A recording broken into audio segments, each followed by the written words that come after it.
All right, folks. We're just 2 minutes away from the show we've all been waiting for, The Lion's Den. You know it's about to be crazy, interesting, and downright hilarious tonight. If you've been here before, you already know why this is one of the few shows that keeps you glued to the screen the entire time. The host, fearless. What can I say? The man's a legend. Handsome, well-built, and an intellectual powerhouse. Quick-witted doesn't even begin to describe him. This guy handles every topic like a pro and never misses a beat. And you can't forget Keenal from Black Man Travels. Deep thinker, always dropping knowledge, bringing those big conversations that really make you sit back and reflect. He's all about opening up your mind to new perspectives. Oh, and when Ronan steps in, it's a whole different vibe. The man brings balance, discipline, and humor all wrapped into one. He's the kind of guy that can crack you up 1 second and drop wisdom the next. This is grown folks talk. No nonsense, no drama. Just real, respectful conversations. They get into the deep stuff, but they always respect everyone's viewpoint. You can trust the Lion's Den to bring real, unfiltered, adult conversations with that perfect mix of intellect and fun. You've got your popcorn ready, right? Because in just about a minute, this place is gonna light up.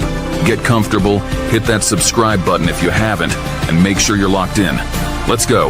The Lion's Den is about to start. All right, it's almost time. I've been waiting for this all week. Is it just me, or does time slow down when you're waiting for the Lion's Den to start? Come on, let's go. I got things to say tonight. I'm ready to hop on the panel. You better have subscribed already. If you haven't hit that subscribe button and smash the like by now, what are you waiting for? You gotta support the Den, people.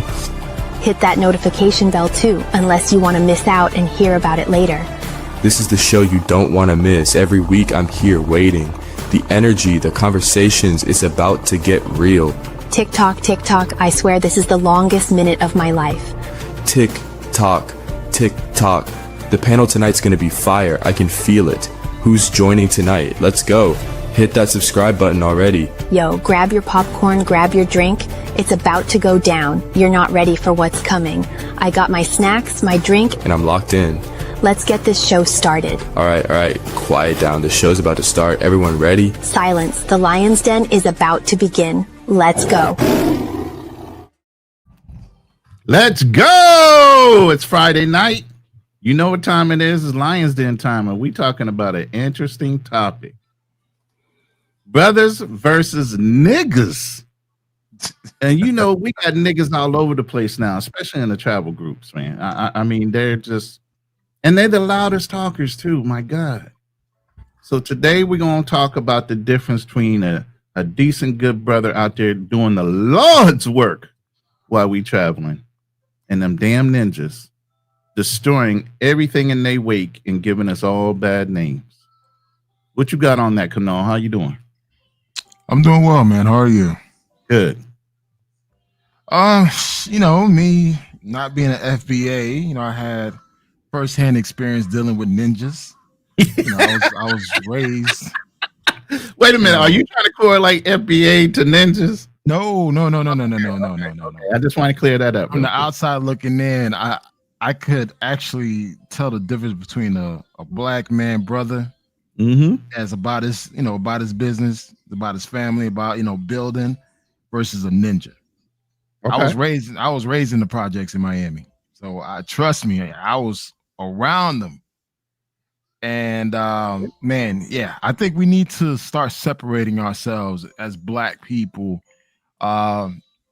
This is a very touchy, controversial topic because it's gonna rub people the wrong way. And me being an outsider, No. Let me clear this up because it seems like you're a little uneasy. As travelers in FBA, let me say this: a black American is a black American. That's no harm, no foul. Okay.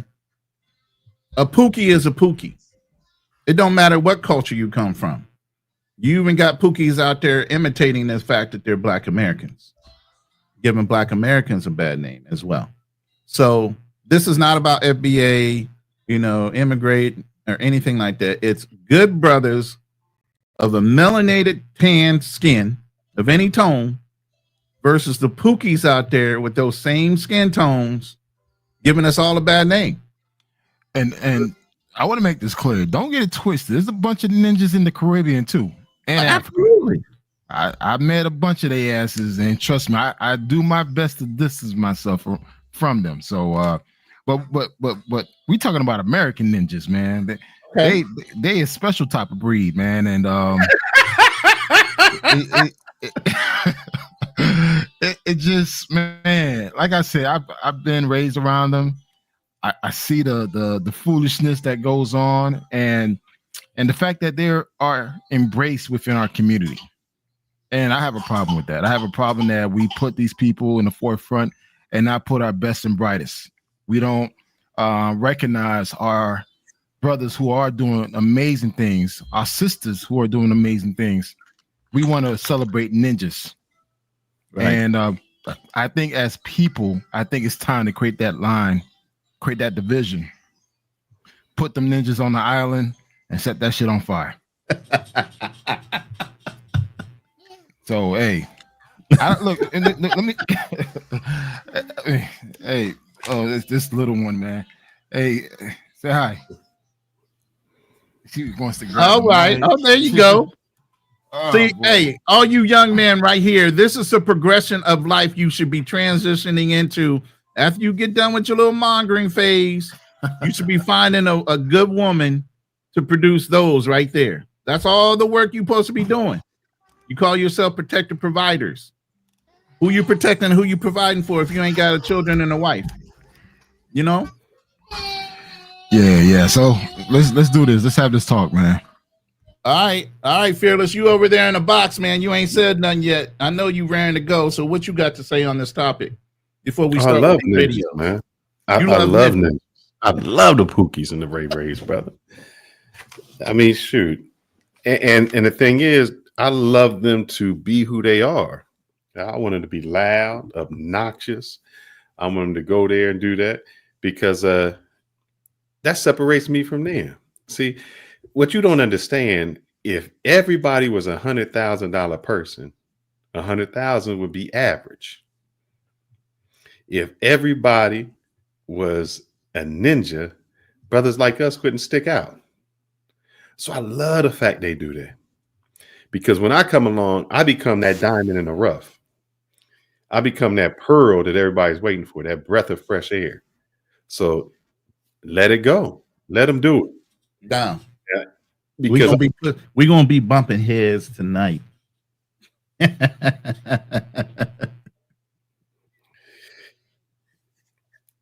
me say this, man. As much as we want to say that we want them to stand out, they stand out too goddamn much to the point where they don't see us. Right. And it gets to the point, especially here in Atlanta, man. Bro, I'm glad I live in the suburbs. I'm glad I live away from certain people because I don't have the tolerance for it anymore, man. I see it all over social media, see it in real life, and it's just pure fuck shit. So you live around white people? No, I live around a bunch of Asians. Oh, even better, huh? Shit, Fearless been in my area. Shit, he knows. I live around a bunch of Asians, some Koreans, some Chinese. And guess what, man? I can leave my damn door unlocked. I can leave my car shit unlocked. Man, I left my damn wallet plenty of times in the car unlocked. Still wake up in the morning and see my shit still there. I'm not, I don't have to worry about someone breaking in my car. Shootings, dumb shit. Why you staring at my girl where I'm literally daydreaming? Just a lot of bullshit, man. And it's just like it gets to the point where now their antics is overshadowing what all the contribution that all the true leaders and contributors of society has done in this country, because now they're being I'm not gonna say self-promoted, but they're being pushed in the forefront to represent us, and they don't represent us. And now with the whole passport scene, shit, it's the fuck shit dudes with passport that's getting all the views. No, man. That's very true. And the thing is, if I call out the bullshit, I'm a hater. Like, we're the only race of people that call each other haters when we call out bullshit. Oh, you hating, dog? Why you stop making this money? Like, what the fuck? I mean, shit. I don't want to talk too much. No. And that goes along with your first $10 super chat of the night, Brandon Hayes. He says the sad part is it doesn't matter what good brothers do or don't do. Some people view us all predators or pookies, even when we really aren't. Hip hop culture being pop culture doesn't help either. What y'all got to say about that? I mean, one thing is I can't change. Oh, I'm sorry.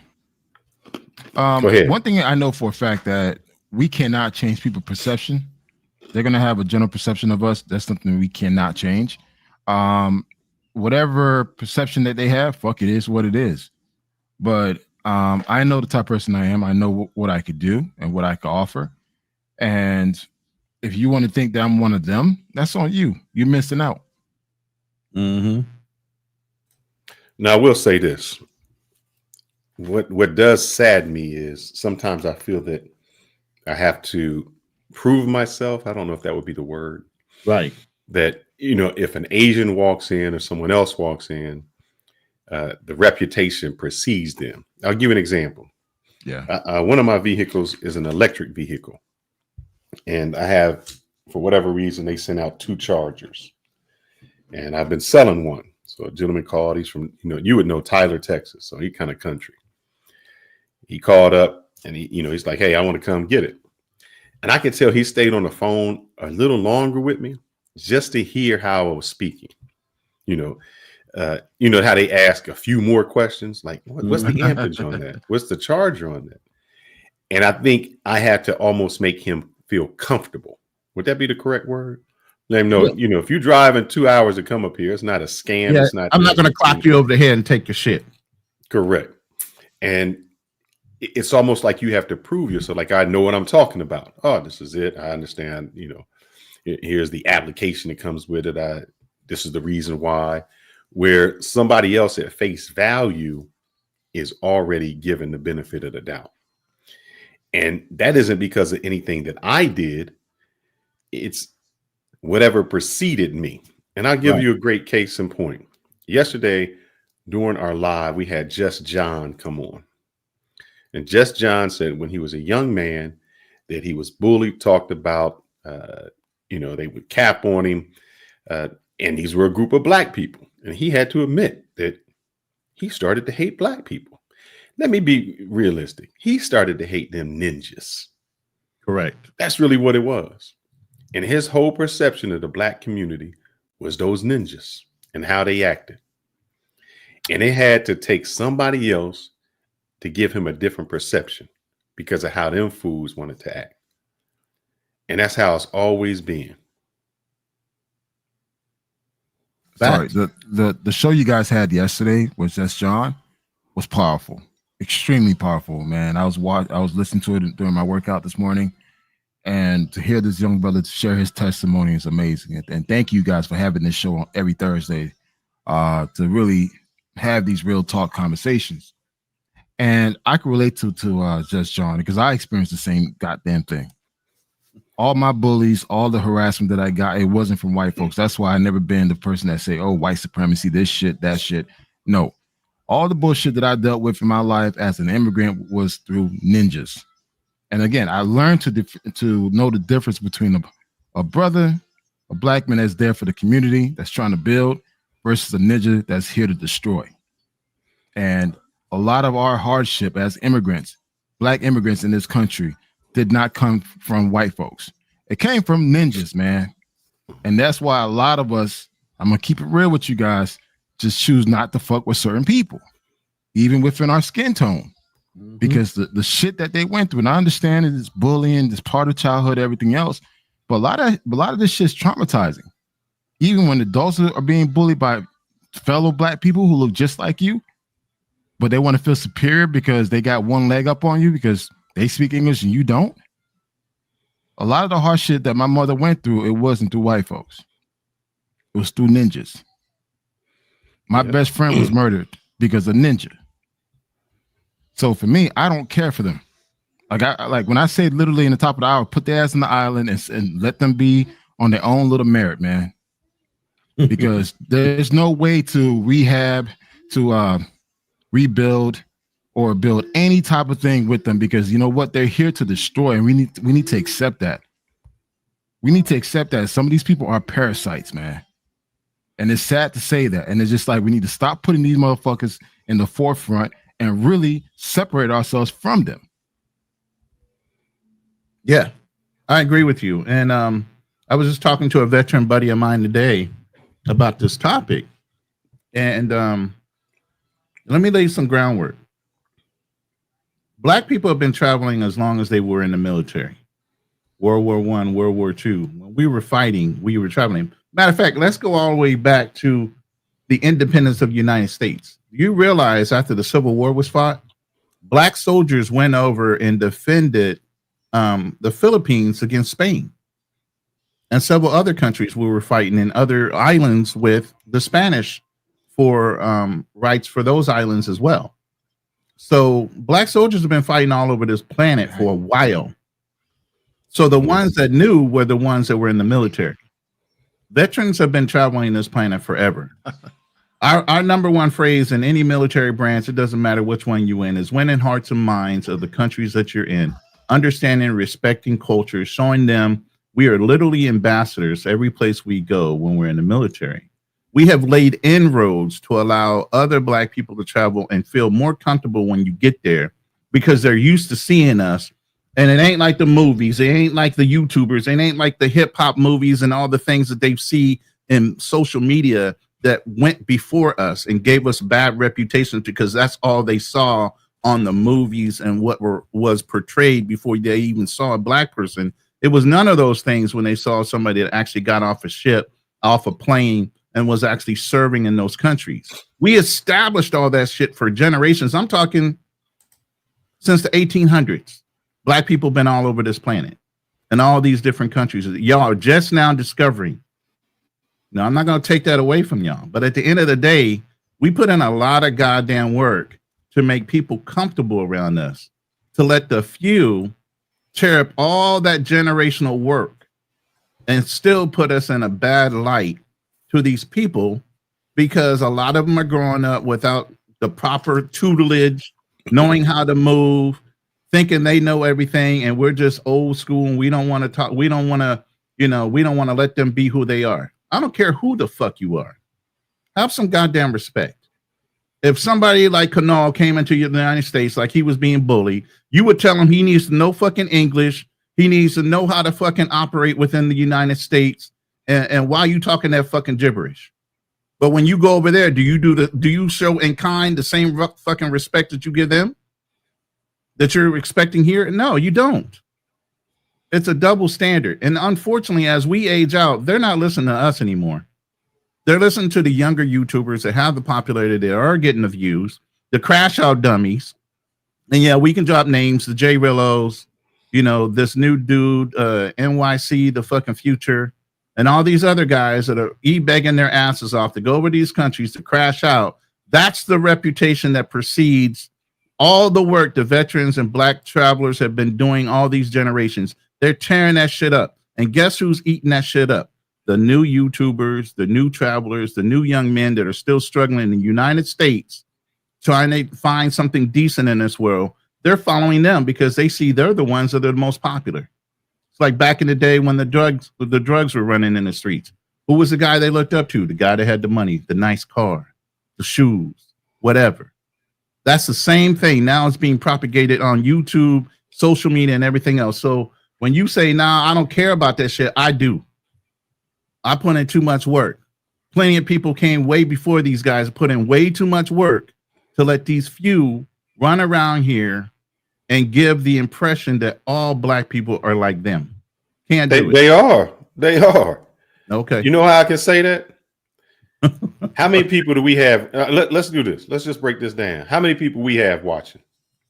And we talk. Oh, I already said that. We already know what the popularity is. Everybody wants to see the crash out dummy. Everybody wants to see the crash out. They just see that stupid dude. They're used to the Jerry Springers. They're used to the Maury Povich shows. They grew up around that with their mamas watching TV.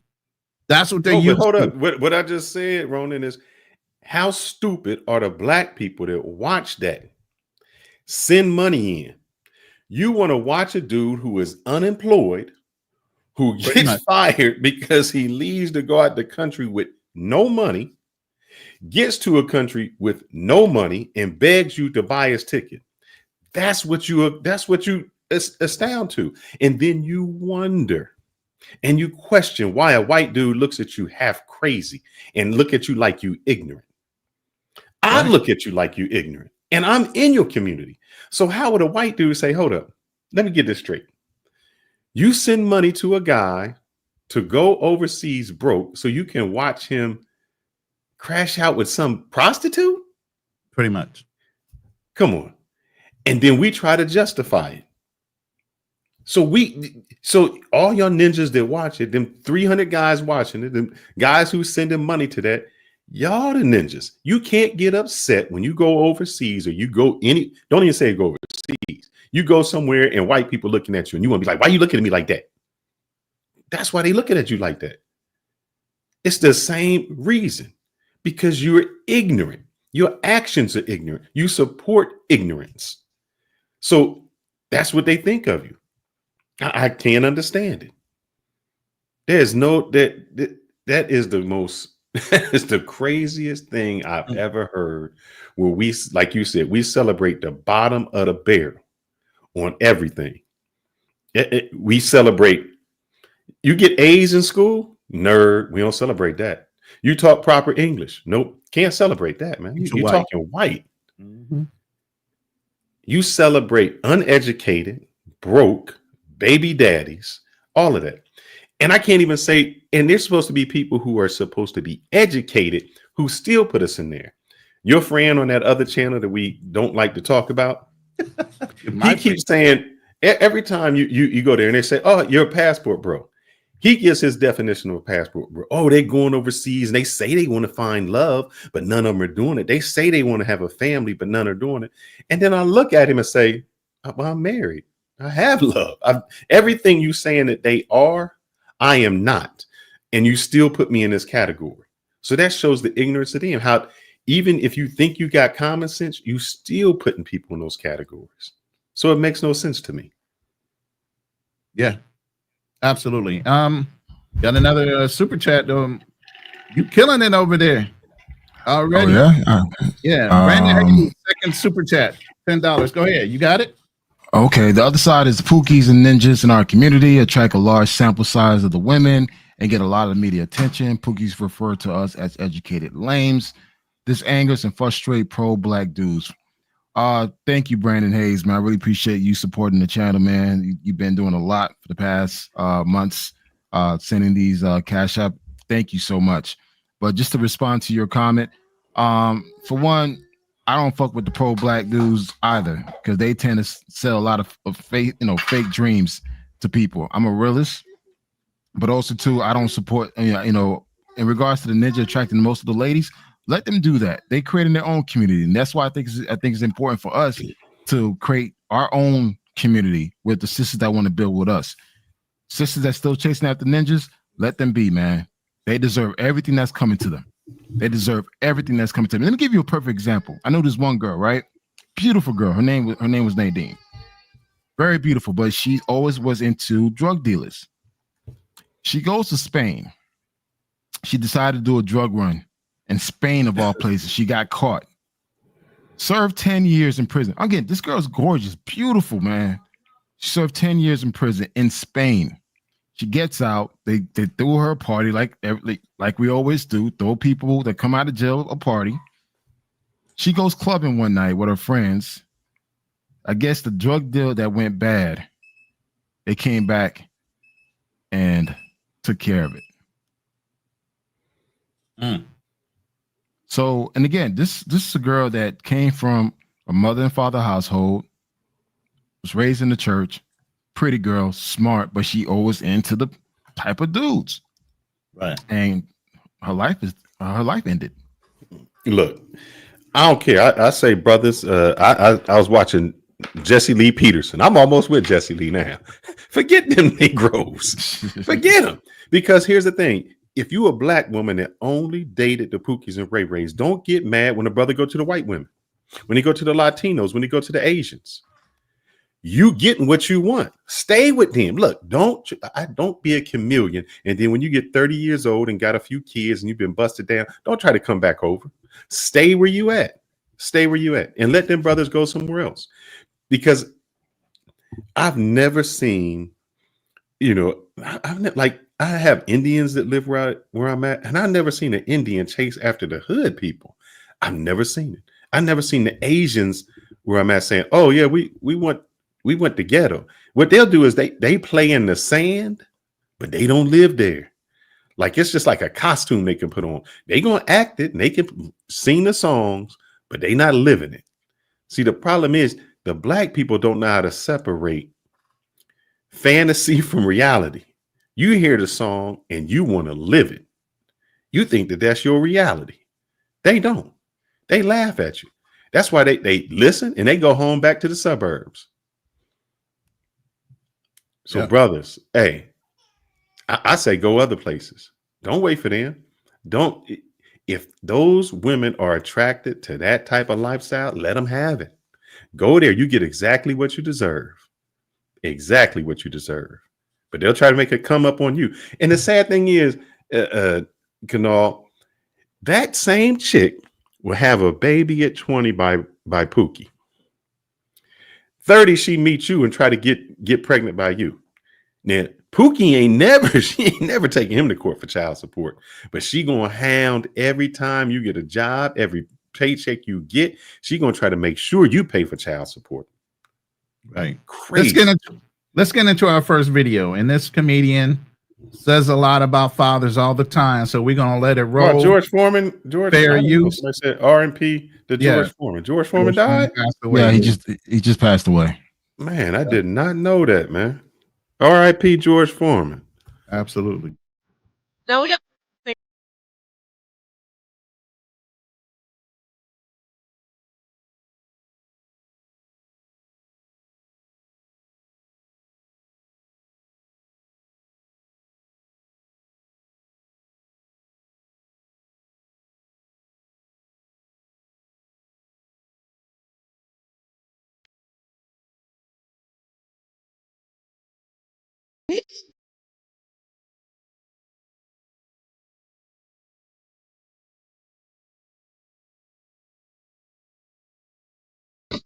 do shit. Can't do shit. What else? Some ignorant niggas fucking it up.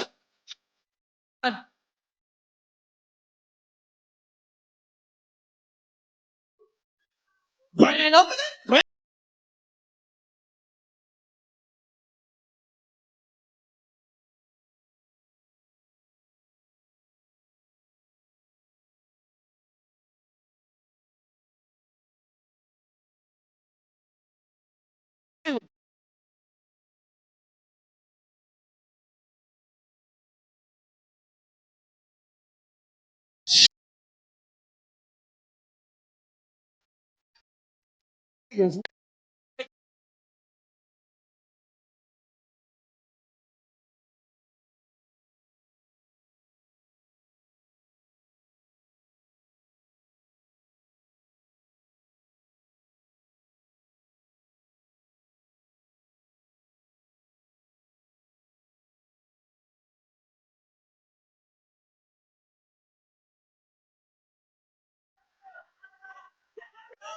My nigga, you robbed me. You ain't hit shit because you was doing shit.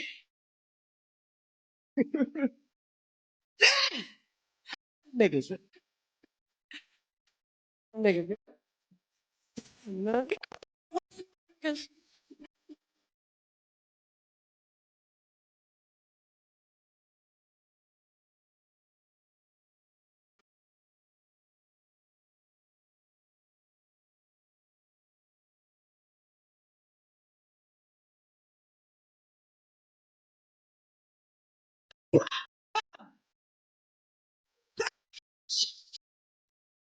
Jail.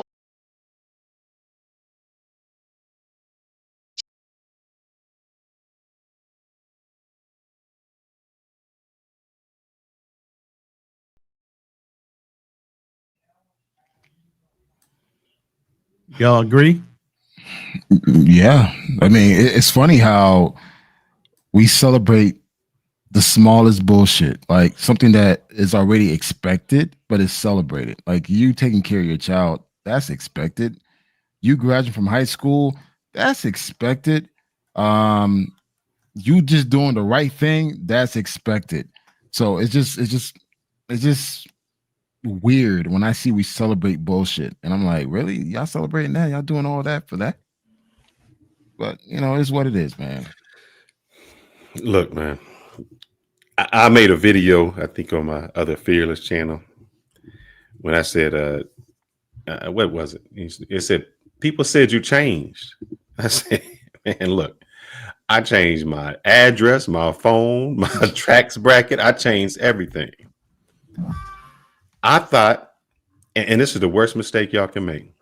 Go back to where you came from. Go back to your hood. I did.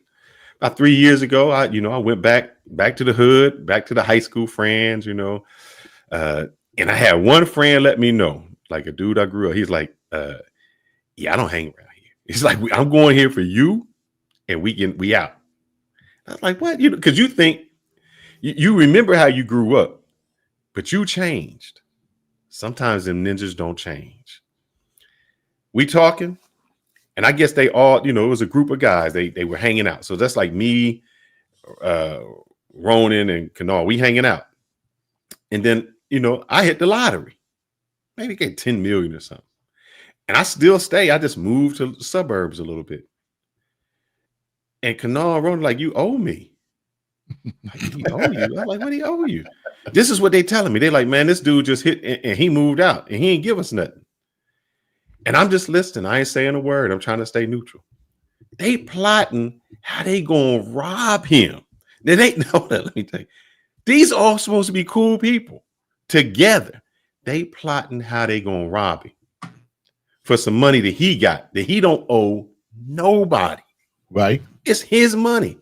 I said right then and there, in my mind, I said, don't worry, brother. This is the last time y'all ever gonna see. Y'all might just have to like me on Facebook because that's it.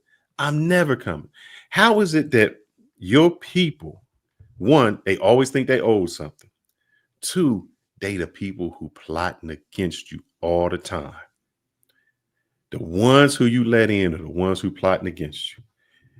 Even in drug dealing. They like, oh yeah, we cool. We gonna rob his ass. Mm-hmm. Those ninjas, they don't want to bring you up on every aspect that they can. They're gonna try to bring you down to their level. I can't do it. I can't. I remember when I was, I grew up in the hood. I went to hood places. Same thing, brothers shooting out. You always had to. If the club ended at 2:00, you're like, man, let's go ahead and start walking to the parking lot like 1:30. We can't wait till the lights come on. If you wait till the lights come on, you might as well you can't get to the parking lot because bullets don't have no name. When I went to college, I remember near the college place, there was like some white girls like, hey, you want to go to the club? Like, huh? This is the first time I ever went to the club and didn't feel like I got to look like, when you go to the club, you feel like you got to fight. You sitting back, you check like, what's up? What, you stepping on my shoes? You do. The first time I was like, these white people having fun. They ain't got no rhythm and don't know none of them care. They dancing how they want to dance. They doing what they want to do. They drinking. They having fun. And whatever music, it doesn't matter. There was no tension. It was all entertainment. And that's when I knew there's a separation from how blacks party. It's all evil. It's like, how can I do it? To whites. I mean, that's like brother, white dudes going to Pulp Fiction saying, we got to shoot somebody. That would be asinine to them. But I was one of them people who was at Boys in the Hood and shit broke out. Shit, they was going at it. Crazy, man. In the hood. Yeah, I was in Boys in the Hood. And them brothers wanted to just start going at each other. Damn. And wonder why you couldn't have no good time. And I'm telling the chick, and that's when I said, you know what? I ain't any movie to going out. I'm going to the matinee. You ain't gonna catch a brother that late night movie that 10:00 when it's coming on. Nope, because that's where the ninjas is at. You can't listen to the music because they talking throughout. And if you say something to them, you're gonna have to fight them. I'm going to the matinee, baby.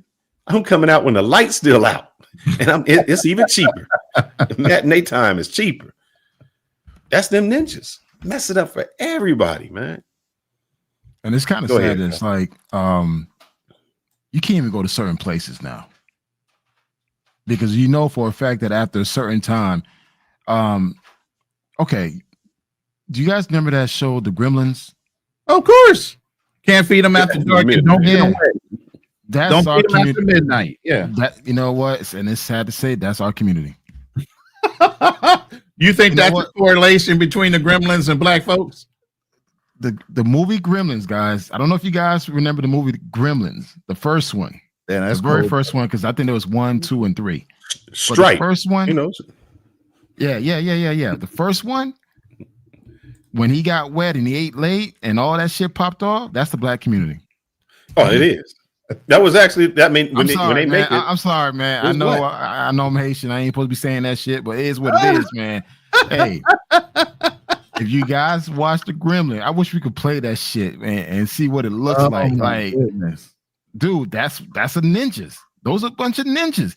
The Gremlin is the black. That's is the a brother. good correlation right there, bro. No, I'm serious. The Gremlin is the productive brother, nice brother, trying to do the right thing. Then of course he go eat some damn chicken wings and got wet. Hey,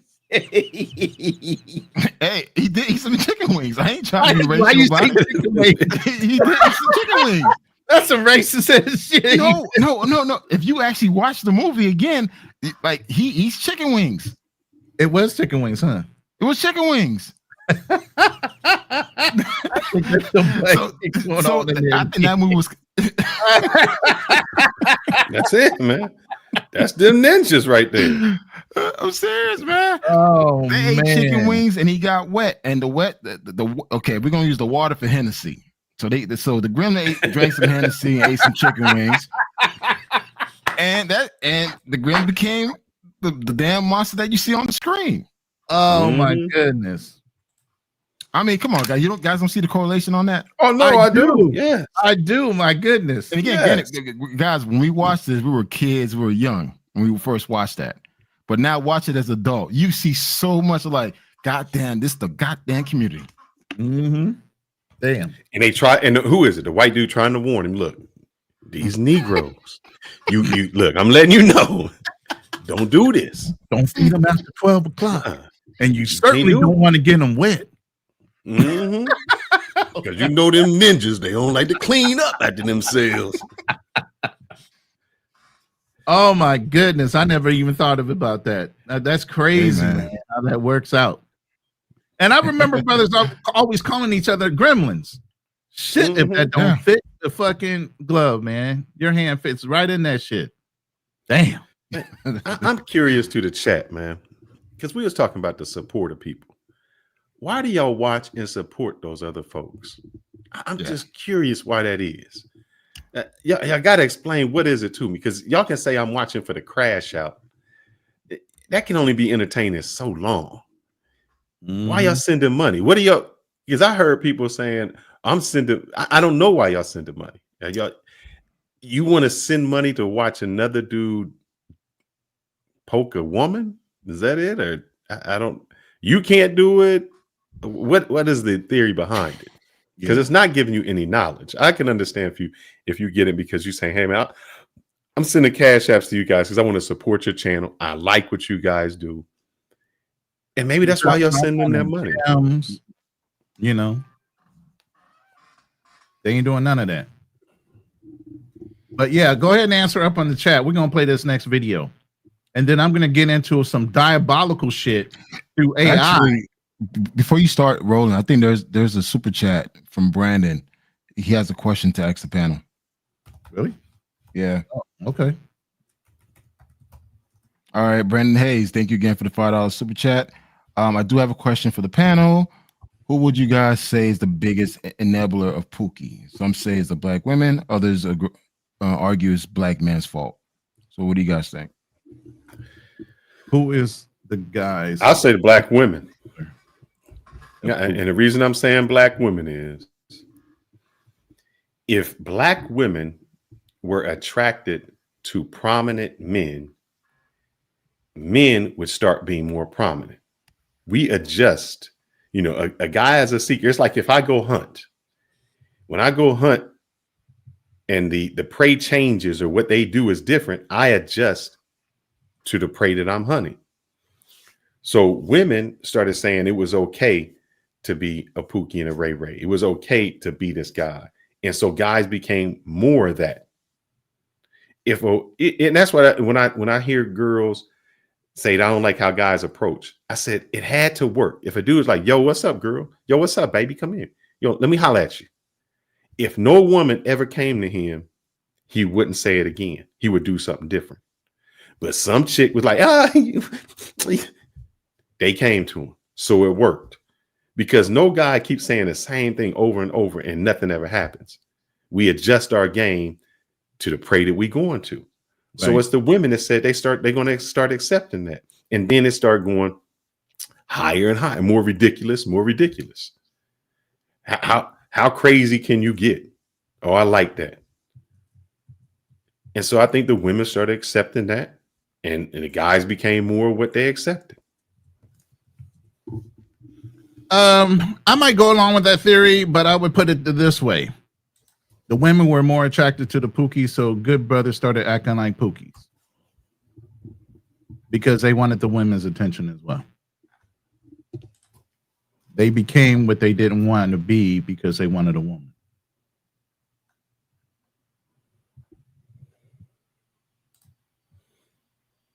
But let's play this next video real quick. There's a big difference between niggas and black people. Black people work hard, have respect for themselves. They want more out of their life. They're productive, they contribute to society, they are working on rebuilding themselves, their community, so on. You have a respect for where you come from. You know exactly the challenges that your family's going through. You work to be the best that you can be. Now, when it comes to niggas don't really care about their representation. Niggas don't really care about anything. Nigga culture and nigga identity is a big problem within the black community. We just don't want to call it out. Niggas represent the worst of the black community in their loudness, their obnoxiousness, and this is black women, black men, all across the board. And sadly, it seems as if these people are the majority, when really they're the minority. They're just the loudest ones in the room. Facts. And we all I mean, are they? Are they truly the minority? I think they are. Mm-hmm. No. No, but they ninjas are the minority. Ninjas are the minority in the black travel space. Absolutely. But they are the loudest in the room. They're the ones that get the most attention. They're the most brazen. So they're the ones that are getting the most views. Not that we're hating. We don't care. You know, but at the end of the day, they're the ones that are calling all the attention. And my biggest thing about that is the attention, while being negative, is also educating the younger ones that are coming up that are wanting to travel, as this is a shining example of what success is. Look at all the views they're getting. Look at all the money they're getting in their channel. You know, why not do this instead of doing it the other way? So now you're rebuilding and reinforcing this treatment and this action with these newer YouTubers and these newer travelers going out there doing the same thing because they want the same results. They want that money. They want to be able to travel for free on somebody else's dime and have all those same experiences. Why work hard? You know, I can have somebody else pay my way. I mean, just beyond the travel space, I don't think the ninjas are a minority. I wouldn't even say that because they don't die, they multiply. And here we go to the gremlins. it is what it is, man. And I mean, someone made a comment that there's a lot of self-hate in this group. And that's the problem, man. It's like we can't check ourselves.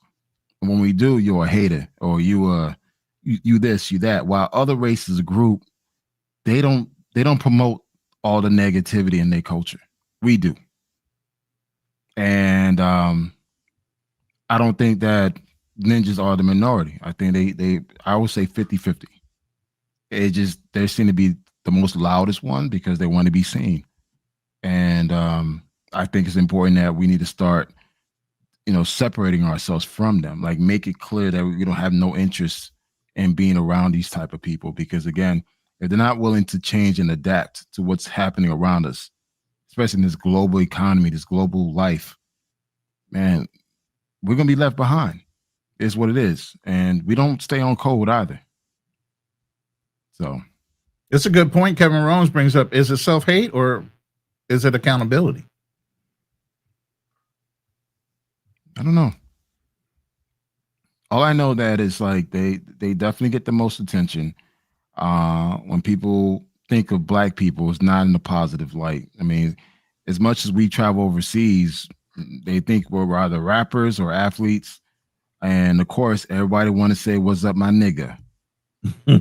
And how do you correct that? How do you correct that image, that perception that it's okay to use that word around us, but we say so freely open around each other? You know what? We the only group that you can go around the world and they can say nigga to you. Yeah. If you white, nobody say honky or cracker. You can go to Asian, they'll be like, hey, honky, hey, cracker. You can go to the Indian community. They ain't saying that. Latinos are so brazen that if you come down in Texas, LA, New York, it's just part of their language. They like, I grew up with black people. So there's no other group that, they don't say, white people can go somewhere and nobody says, hey, what's up, my cracker? What's up, honky? You never would hear that.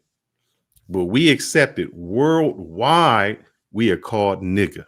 I don't care what you can go to Asia, over in Thailand, it'd be like nigga. You go to Colombia, you walk through the streets, they know that word, period. Yep. Man, you walk through the streets of Cartagena, they will make a rap song for you. Because you know how they do it, Canal. Yeah. You walking through Cartagena, them dudes come out rapping. Yo, my nigga, my nigga. They don't speak no English, nothing. But they can say nigga word and they'll say it to you. No other group allows that. And no other group does this. Kanor, I know you probably have been around affluent white people. Affluent white people ain't never associating with, talking like, trying to be like trailer park trash. Nope. It don't happen. Nope. A white woman who's affluent ain't even trying to, that's not even in their category. Trailer park trash. They look down upon that. They're not even speaking the same language. But we do. We think we are monolith. He had to make it. Look, if a dude, you'll never see a dude going to Harvard say, I gotta go help out my trailer park people. They not going back there. They not even dealing with it. They've separated themselves.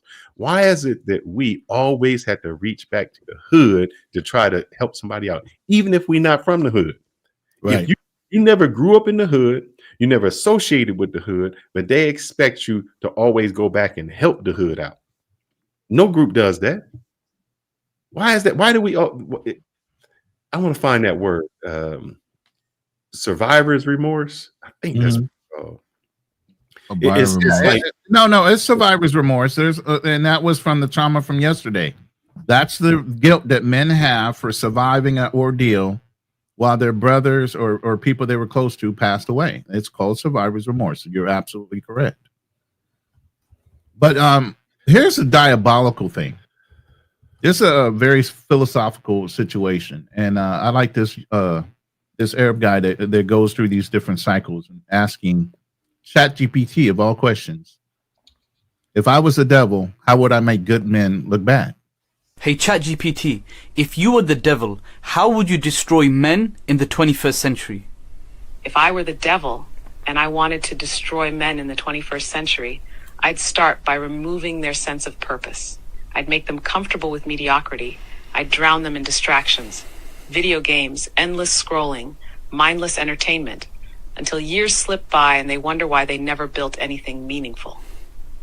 I'd distort masculinity itself. I'd make strength seem toxic, leadership oppressive, and responsibility a burden. I'd make men ashamed of being men, stripping them of their natural role as protectors and providers, leaving them directionless, weak, and dependent. I'd promote pleasure over progress. I'd make them chase dopamine hits instead of real fulfillment, porn instead of real relationships, junk food instead of health, short-term gains instead of long-term success. I'd make vice feel like freedom, and discipline feel like imprisonment. I'd sever them from faith.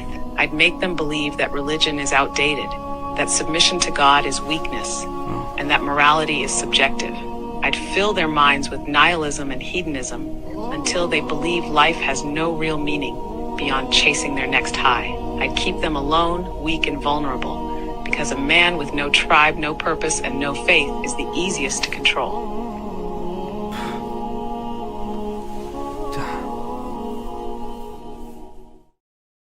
Wow. Wow. And that's a computer telling you how they're going to break down society. Now, y'all think about what that's saying, that a computer is that smart to understand what they're doing to our community specifically. I mean, you can't say much after something like that. I mean, I think that's today's black community, man. I'm just going to keep it a buck. Yeah. This is today's black country, the Caribbean islands. And again, when I say black community, I don't mean just America. I mean black communities all across the globe, because they're not winning. I don't know one single black community is actually winning across the globe. All through Europe, through Africa, through Asia. I don't think any of those communities are winning. Right? They don't want us, man. Shoot, it ain't even about you talking about African Americans or Pookies. The Chinese don't want them Africans over in their country. They going over there. What are they known for? Nigerian. You trying to scam somebody? Oh, wait a minute. Scamming somebody. Wasn't it when the pandemic happened, even though it came out of China, they tried to blame all the Africans that were in China. It was their fault. Yeah. But they go over there and do the crazy shit. They go over scamming somewhere. I mean, the black people are known worldwide as the worst. Yeah. No matter what. And the sad thing is, when you travel to those places that Africans or something are, we try to differentiate ourselves by saying, "Oh, I'm an American." That's the sad part. Yeah. But there is a difference. We that bad. That blue passport has a lot more power than some of those African nations. Real quick, shout out to D Ward. Thank you for the $5 super sticker. Appreciate your support all the time, brother. Thank you very much. I got to flip one to that. You know me, I'm the religious moral compass kind of guy, level-headed. Let's get into this. Let's really get into this. Hey ChatGPT, if you were the devil, how would you keep people as far away from God as possible without them realizing it? If I were the devil and I wanted to keep people as far away from God as possible without them realizing it, I wouldn't do it by outright denial.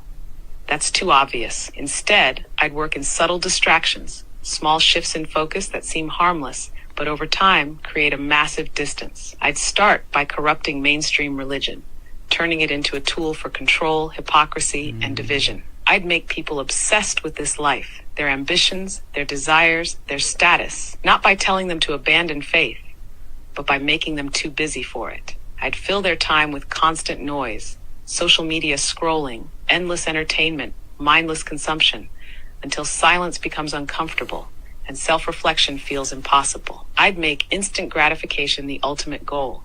I'd make sin feel like self-expression, like freedom, like something to be proud of. I'd reframe obedience to God as oppression and rebellion as liberation. I'd make them think they're too intelligent to submit, too modern to follow divine guidance. I'd make worship feel like a burden instead of a refuge, and acts of devotion seem outdated. And above all, I'd make sure they never realize what's happening. Because the greatest trick isn't to make them reject God, but to make them forget Him.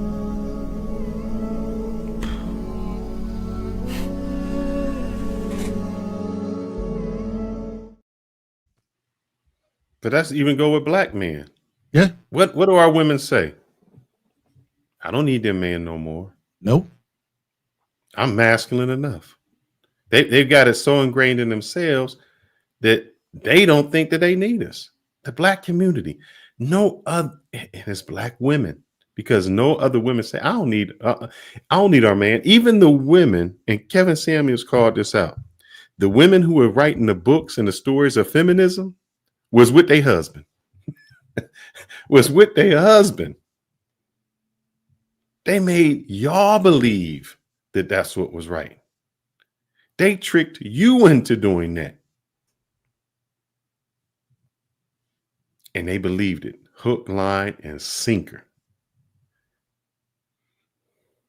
And here's the thing, man.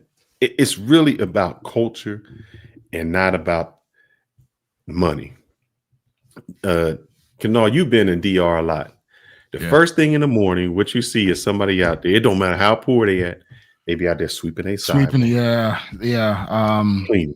In the morning, and you see some elderly person, either an older man or older woman, sweeping the damn sidewalks, picking up trash. Clean. Yes. And neighborhood.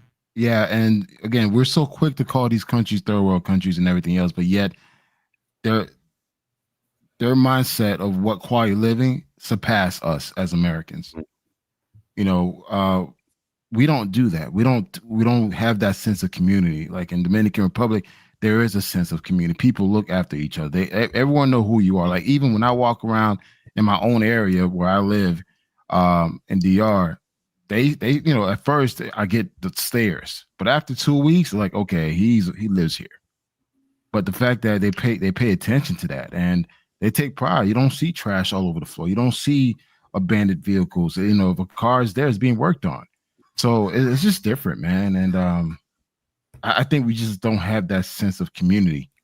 And it's sad that when we try to build or rebuild, we don't get the help and support that we need to actually do it. I wouldn't even go further. Just say where you said you live at, where Asians are at.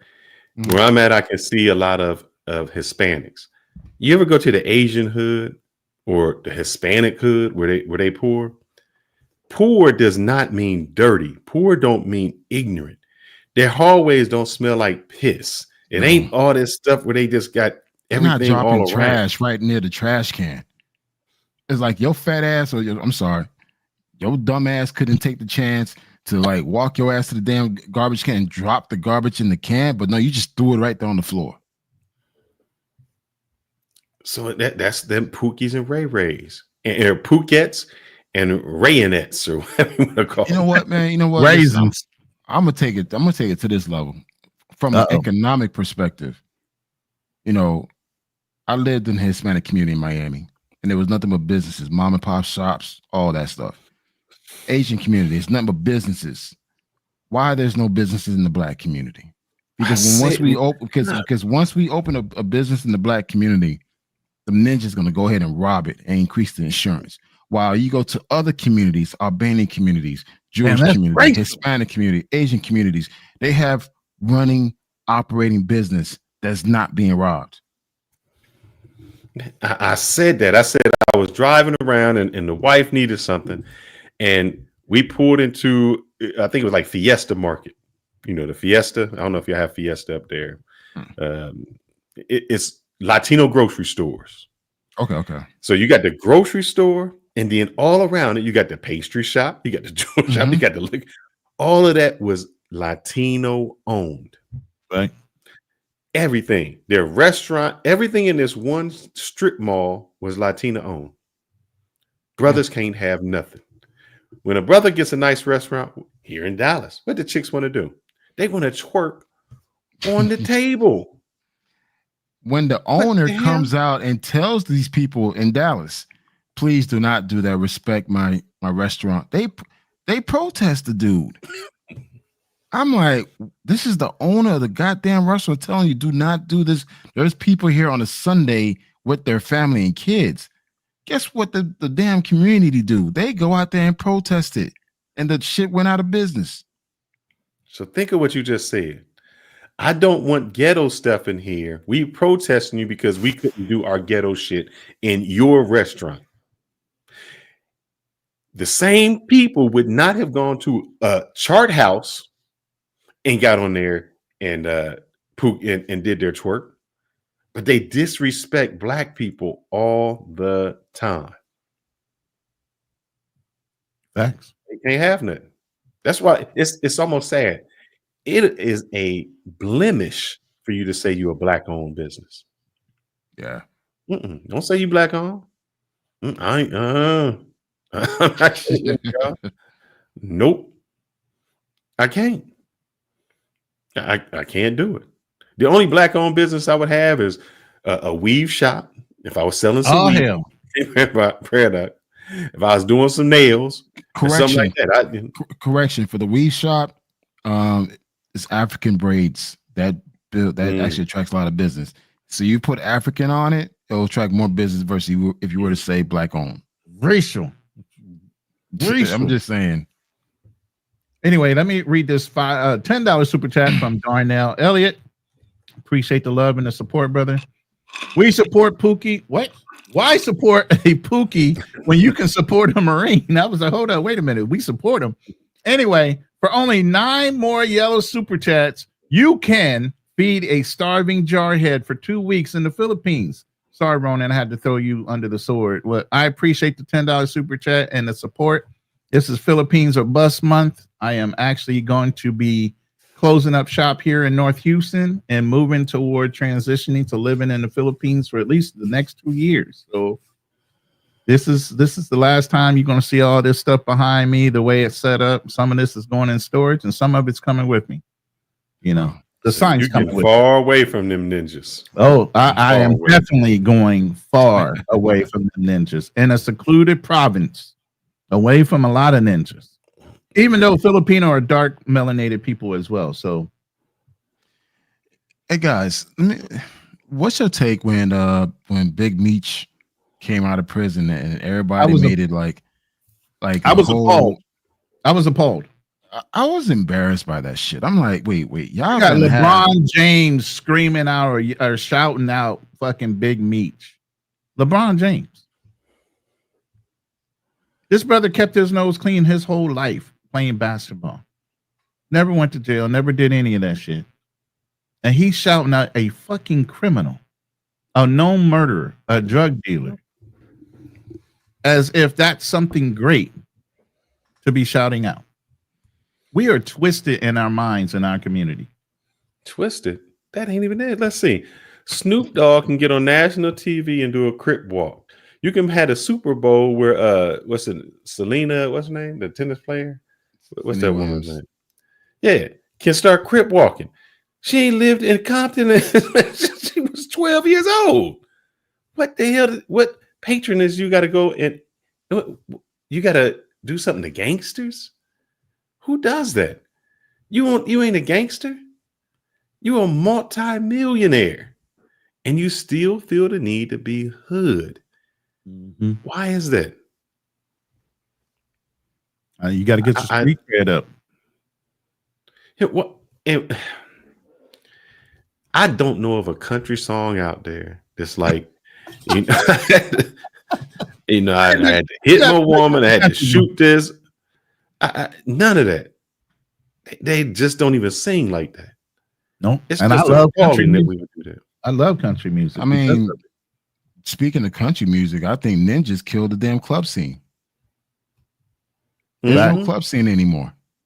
Ninjas have killed the nightlife for black folks. There's not a place where we could go and just go out there and enjoy ourselves, dance, and not worry about bringing that low vibration energy. That fearful that something could pop off. Like, people don't understand the amount of issues and turmoil that ninjas have brought into these communities, and we continue to support the fuck shit because we think it's cool. Like, I remember being in high school, just me trying to talk, a certain way. I was considered, oh, why you acting, you're Oreo. Mm-hmm. I was a skater. I was a skateboarder. Why are you riding a skateboard? That, black folks don't ride skateboards. But then again, once I dumbed down myself, and I felt like I was dumbing down myself talking a certain way. Yeah. No, but I felt it. Like, I literally felt like, damn, I feel stupid. But I was accepted. So it's just sad, man. So a lot of people want to be accepted more than they want to speak up to justice and morality or immorality and ethics. Real quick, Playdog says 2 years, Ronan. No, make it a lifetime. Don't end up like Sunshine Shoulders or Calvin. He's about to relapse. Yeah, I just watched that video where he said he made a big mistake coming home, but he just came home because he had to get his passport and some other things he let expire. But yeah, he's trying to get out of here as quick as possible to get back to the Philippines. That brother is not happy being home, even though it's nice for half a second. But people don't change when you come back here. They're doing the same old shit. Shout out to Darnell for another $10 super chat. He's competing with Brandon over there on Canal's channel. Seriously, chat, if you can donate to a bum like Jay Rillo, you can support a man that actually gives you value and served his country. 8 more yellow super chats for his goal.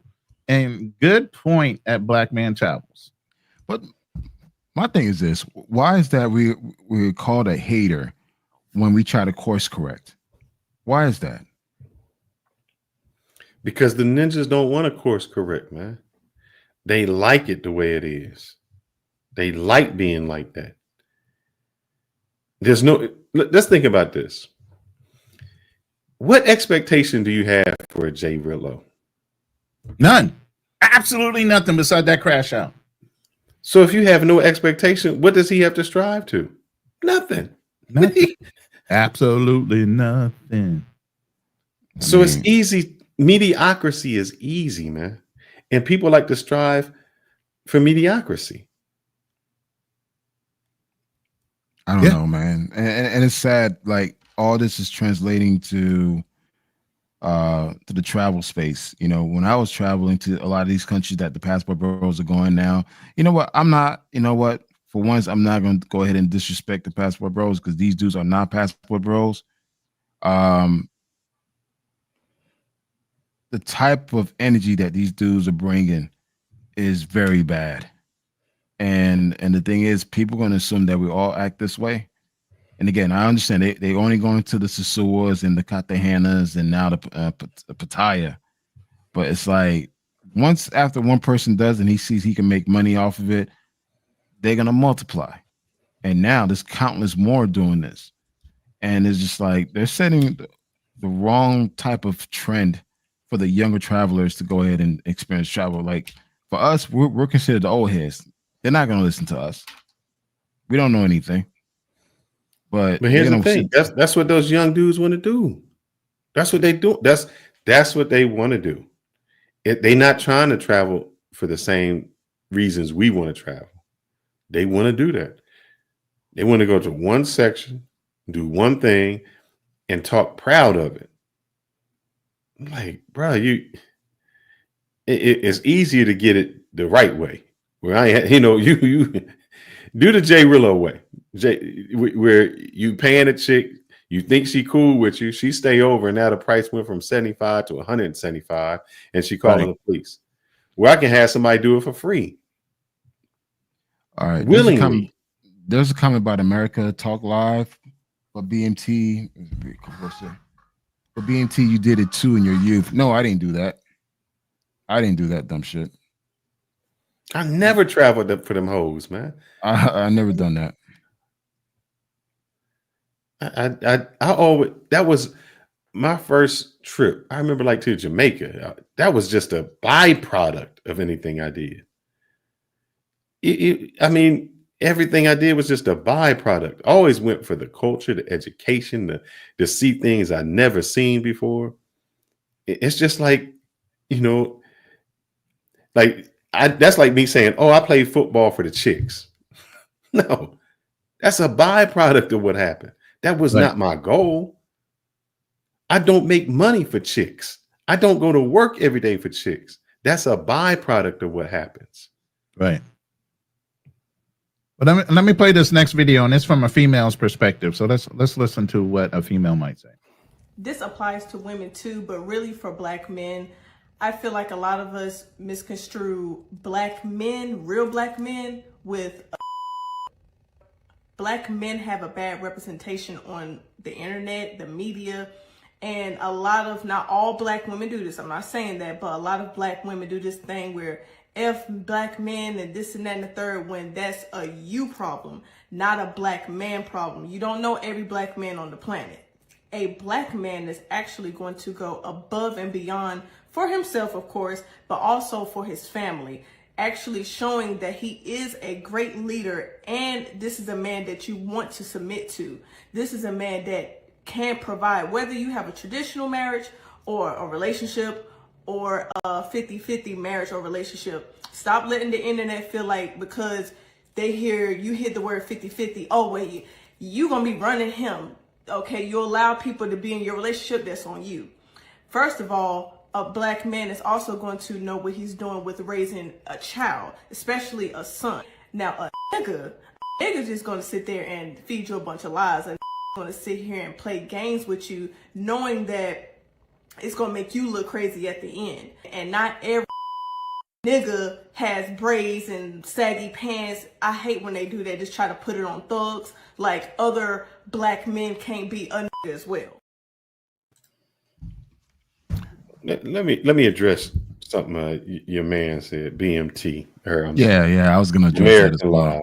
I was gonna address that as well. What he doesn't understand is, do you think that there's a difference between the guy that was on Pretty Woman and Iceberg Slim? Entirely different. If a man goes somewhere, like you say, I went somewhere and I had the entertainment of a woman next to me and we had a good time, that's entirely different than the mongering that these guys do. They haggling over $25. They haggling over a dinner. All of this is just crazy. Real men don't do that. If he's paying for the company of a woman, it's I got a fine woman that has my time, that we're going to do something that I enjoy. The mongers are just like, what can I do tonight with you? How can I just get this? A true person that has it is like, nah, I'm doing this for my time because I want someone beside me when I enjoy the things that I do. Sex is a byproduct of it. Yeah, and just to be clear, for clarification, I mean, I've been traveling for over 20 years before social media, before all this hype shit. I was going to these countries before they even knew there were Black Americans. The first time I ever seen a Black American. These are places I was going where they were like wanted to take pictures because they never met a Black American person before, even though I'm Haitian. Now, have I donated to a special cause? Yeah, I have. In return, I had a good time. So I want to make this clear. I never positioned myself to be this righteous, scout boy, Boy Scout type of guy. I never positioned myself that. I mean, I travel fearless. I travel with a few other guys, and they see how I move. But at the same time, I don't deal with fuck shit. I don't deal certain things. I don't put myself in a position where I have to depend on certain people to do certain activities, nor would I put myself where I want to disrespect myself in the process or misrepresent Black men overseas. So again, do I go out and have a good time? Do I go to the strip clubs? Yeah, I still go. Shit, I'm a man. If I want to have a good time, go grab a drink, smoke a cigar, see some ass shaking, yeah, I'm gonna do that. But at the same time, it's how you conduct yourself in the process. I agree. I never traveled leading with that mindset. Like this is the only way for me to get some ass. I got to go overseas. Bro, I was getting ass in Miami, Chicago, Texas. Yeah, ass here in the United States. LA, New York. I was getting it here. I was getting in Montreal, Toronto. I ain't had to leave the US to get it. So let me show you the difference between it. And I didn't have this. This is just one of my props. This is the difference between the Black man and the monger he's talking about. It's a strip club. Black man. Ninja. That's the ninja. That's the difference. That's the ninja, man. They don't know how to control themselves no matter where they at. The ninja is the person that has to be seen outside. He has to go somewhere where I got to prove to everybody what I'm doing. The guy who's traveling doesn't want to be. He's going undercover. He's there enjoying himself. He's not caught. The one thing that you don't want to do when you're in those other countries is draw attention to yourself, especially if you're a foreigner.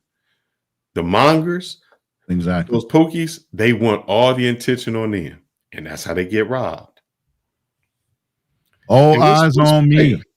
What's wrong with going to a strip club? Man, look, wait, hold up. First of all, guys, do I give off this righteous, like, no, that's me. That's me. That's me. That's why I get the like, honestly, if you guys met me in person, I'm a party person. I like to have a good time. Shit, we had a great time in Cuba, and Phil's with his wife. We were out there getting drunk, like bouncing around, like just doing all type of shit. No, I never give the impression, bro. Every country I've gone to, I've been to a strip club. Every country I've been to, I go there, check out the town, and see how it is, enjoy, have a drink, have a smoke, and enjoy myself, man. Well, I mean, not all things are bad. I mean, shit. I do enjoy myself a little bit. I am a man. Right. Okay. Excuse me. Let me read this $10 super chat from Darnell, who's pulling in the lead over Brandon over there. Anyway, Darnell, thank you for the $10 super chat. Fearless and Ronan, if you guys like country music, pull up Johnny Rebel, and I will super chat $20 each to Black Man Travels and Fearless if you play 2 songs live, and I will never listen to country. And you will, he said 2 live, and you will never listen. I don't care about the song. I'll listen to it, but unfortunately, because they're copywritten, we will wind up 3 channels will get copyright strikes for playing songs from whoever that's got a label. So unfortunately, we can't play it, but I'll listen to them. I'll let you know. How about if I can name off a whole bunch of country songs? I ain't talking about the new dude. I'm talking about Conway Twitty, Merle Haggard. See, these people y'all don't even know. That's how far I can go back. Yeah, these is the long ways. All of them. Johnny Cash. I mean, right after Negro spirituals, I like country music because they sing to the heart of the country. I like it. Even the old steel guitar, all that banjo. Yeah. Back when they used to have the Grand Ole Opry, I used to watch that. Yeah. So no, I ain't Charlie Pride. Yeah, I ain't know nothing about. Y'all know Ray Charles used to sing country music. What are you talking about? Aaron Neville. Well, y'all know nothing. Y'all don't know nothing about these people. Hey, I'm gonna play one more video, and then we're getting close to an hour and 15 or hour and 17 minutes, and we might go ahead and open up the panel for a little while. Open the panel up, man. But I'm gonna play this, but it's not just about Black people too, because good white people. The only men who are truly struggling to find a good woman are good guys, truly husband material. It's like some kind of twisted cosmic joke, isn't it? You got a loyal, decent, genuine guy, and all he wants to do is to have a good relationship. He wants to settle down and have a good life. But here's the fucking kicker. He's still single. Why? Because the same women who claim they want a good man, they're busy chasing the toxic ones, drawn to chaos like a fucking moth to a flame. It's almost poetic, isn't it? All these women who say they can't meet a good man. But when a good man is standing right in front of them, they look past them. Ladies, wake up. There's a lot of really good, genuine, kind men. Open up your eyes. Forget the fancy cars. Forget the fancy watches, fancy boats and houses. Look inside. Goodness exists. Let's go. Yep. You guys agree? I agree. I agree. But you know what? But you know what? I think there are a lot of good women out there who are introverts. They don't, they don't go out to the streets. They stay in the house, and they want to be a good wife. And somehow the good brothers and the good wife and the good sisters, they're overlapping or overpassing. But you know what happens with the good girls? They go out with the ratchet ones that drag them out. No. I'm not talking about. Let me get my thought out. A lot of these girls, they have other women that are around them, and they see that this girl is a good girl, but she just. But I'm not talking about them. I'm talking about the ones that are introvert that don't go out. Just like the good brothers out there who are introverts that don't go out, they're not meeting each other.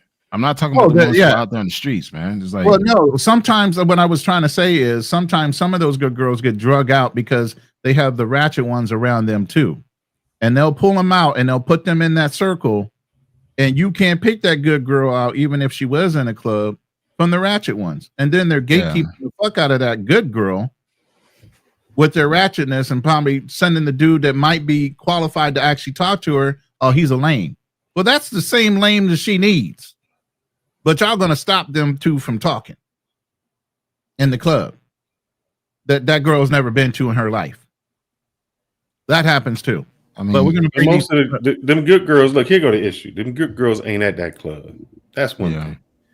If they anywhere, they a happy hour at the bar. They not out at night. Like the chick told me, the only thing open after 12 is legs. That's it. And a lot of them ain't out there. They at the grocery store.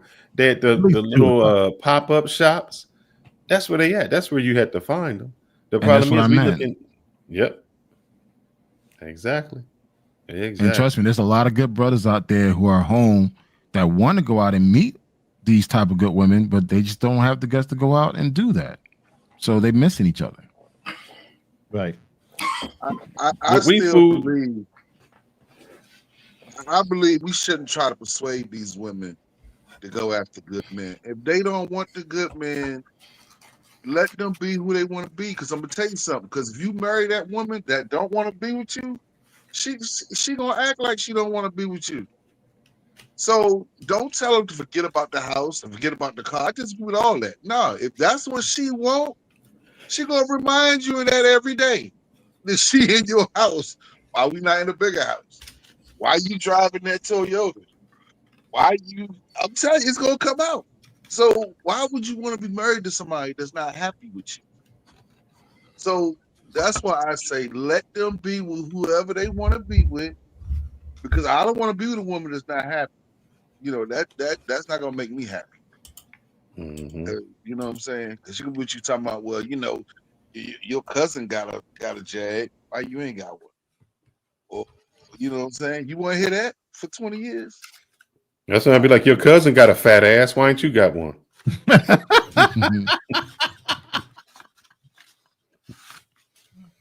Oh man. Anyway, hey, Passport Blueprint, what do you got on this topic? Thank you for joining the panel tonight.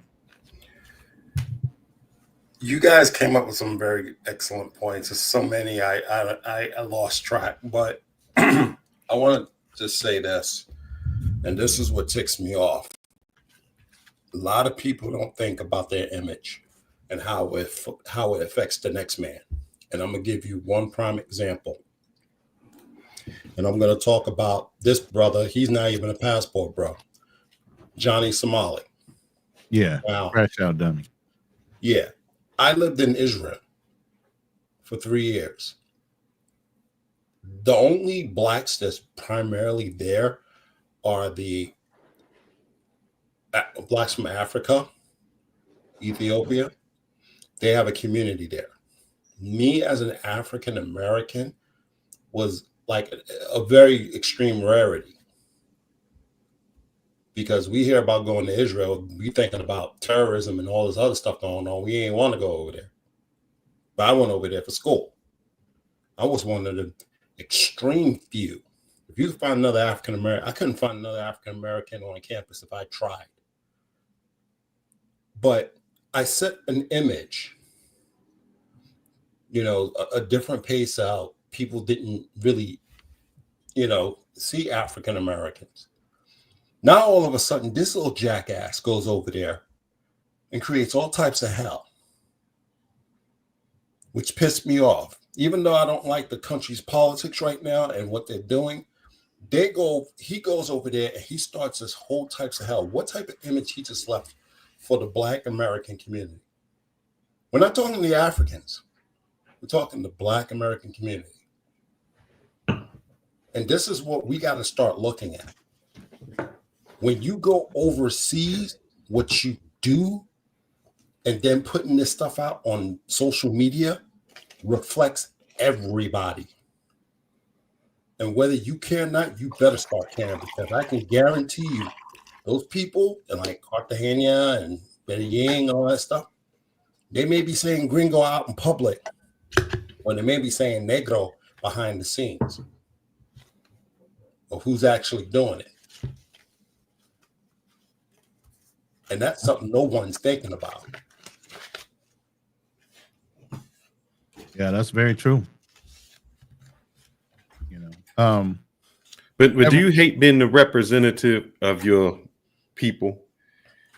And I only say that because this, like, just past weekend or week, the wife had an aunt come in. You know, she hadn't seen her aunt in like 17 years. So they straight like, look, they've been here. They the people who've been here 30 years and still don't speak English. That's the type of Latinos they are. But you know, so that means they hang around their community. They all around Latinos. Everything they do is in that area. So when they come here, they see like a black dude. And I guess they was, you know, you never know what to expect. So when they left, they were like, oh man, I can't wait to come back. I can't wait to do this. So the perception was entirely changed on whatever they may have felt or wanted to feel prior to that. But why is it that I have to be the representation for all black people? I wasn't trying to be a representation of nobody. I was representing me, myself, and I. Those three people. All right. So let me say this. Why does Johnny Somalia represent all black people then? No, it wasn't. I don't think he represented. It's just when you have, just to give you another example on that, the stuff he did in Japan. Now you got brothers going over there who's just filming stuff for their channel. Now they're getting the cops called on them.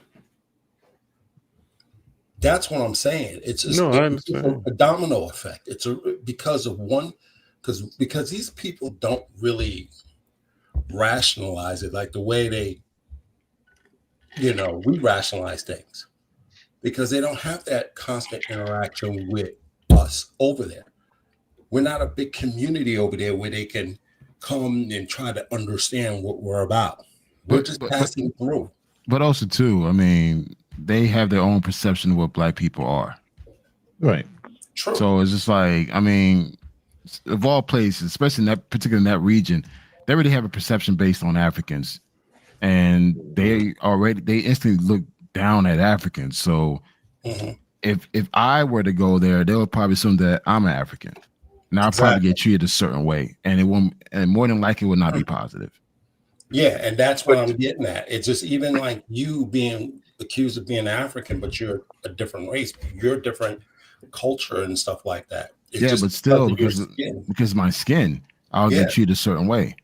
And that's one thing too, guys. Like all the countries that I've been to, I've experienced racism. I've experienced prejudice. I've experienced all that stuff, but I never allowed it to affect me. Of course, a few times it bothered me here and there, but people are gonna have their own perception until you open your mouth and they realize, like, oh shit, you American, you got dollars. Then they're gonna put you on the pedestal. But until then, depending where you are, they assume, especially if you're my complexion, my features, you're African. I mean, Fearless Rowan, they get here you go again. Light skin, you know what I mean? Here you go honestly, again. that's the only time them damn light skin dude they win. They win overseas. That's the only time they're gonna win overseas. Not necessarily. If you're in Kenya, you will get mistaken for Somali or Ethiopian, then you kind of don't win. I mean, but if you got your passport or whatever, you're good. But you know, I have been mistaken for like Somali and Ethiopian and stuff, and sometimes, you know, the women, they didn't want to, you know, they don't want to mess with you. So it's not 100% accurate. I mean, I don't understand where you guys getting all this stuff from, man. I really don't, man. I mean, so what? I mean, you're gonna be judged based on your skin. I mean, I just don't understand. Living in America all these years, how you think you just not gonna get no racism, man? I don't understand these paradise ideas by these brothers. I mean, we spent through slavery, discrimination, Jim Crow. Then you go overseas and say, "Well, I experienced racism." You think it's at the same level, bro? It is not at the same level. No, I'm not going for Wait. You can't speak on someone else's experience, man. I know it ain't Jim Crow over there. Wait, but who said it was? I'm making a comparison. When you say you racism, can't even compare. I mean, honestly, listen, let's not compare what happened 60, 80, 100, 200 years ago to now. Let's not do that. It's going on now, bro. Apples and oranges. That's going on now. What's going on back then is going on now. They still shoot black men in the streets.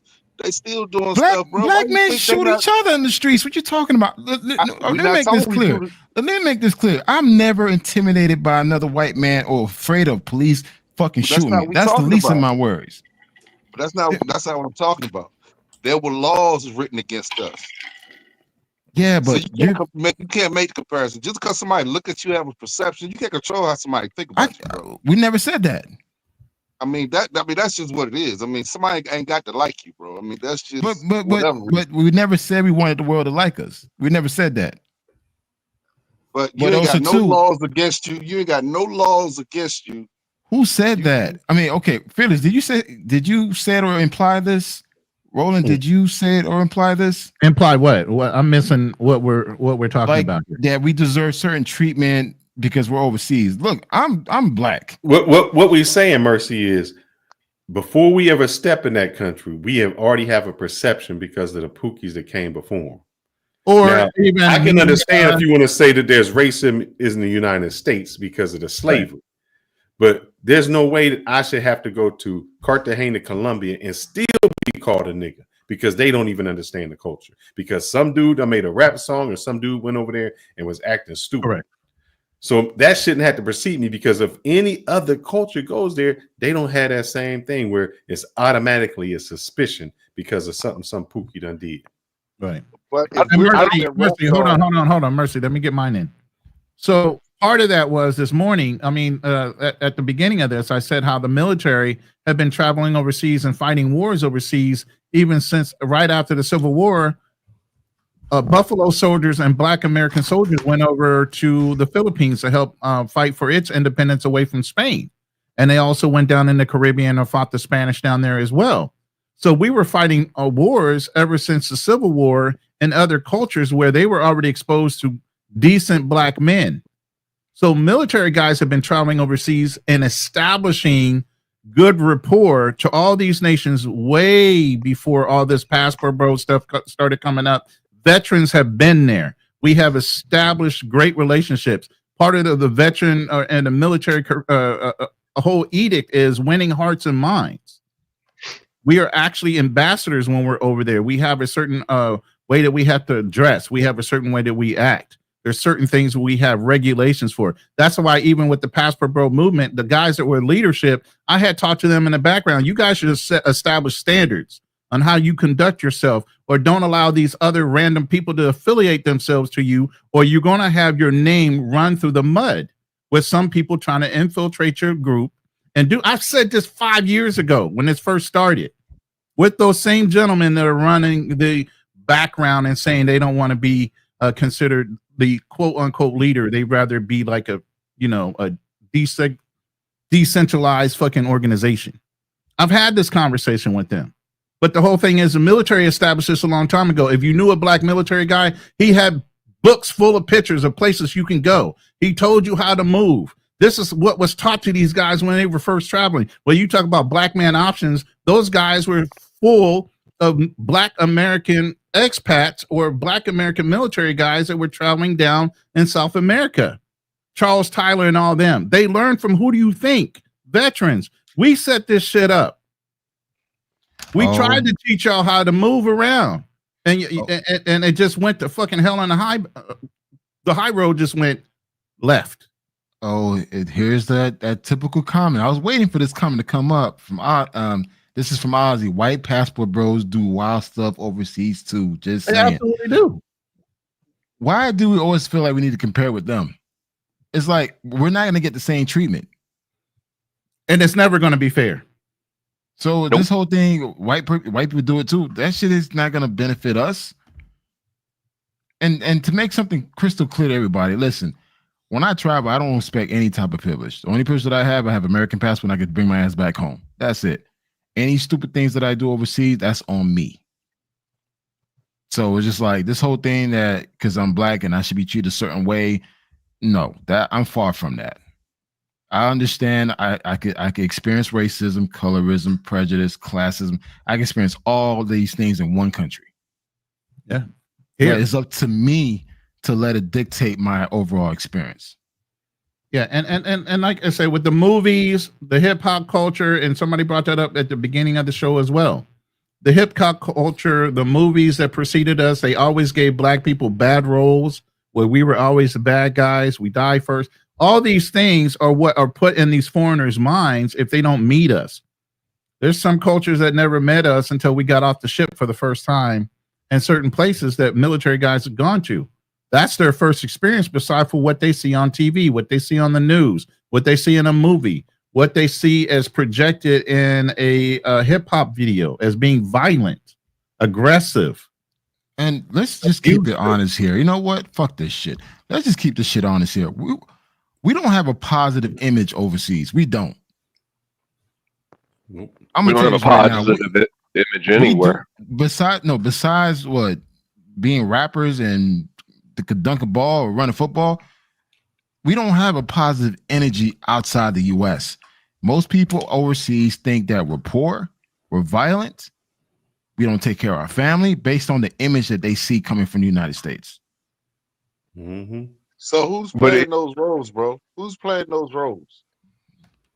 I was about to ask the same thing. But you got to look at the movie industry and everything else. They're the ones who built those rules around projecting our images. And that's why you had black media come out. You had black producers start producing movies to show black people in a positive light.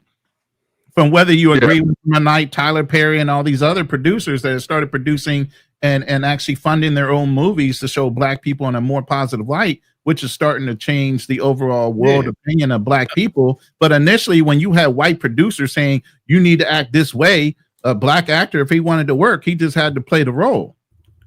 No, I'm gonna go against that. Okay. In a sense, what you said. If I can give it, let me see if I can find a. Go ahead and talk. I'll find some images.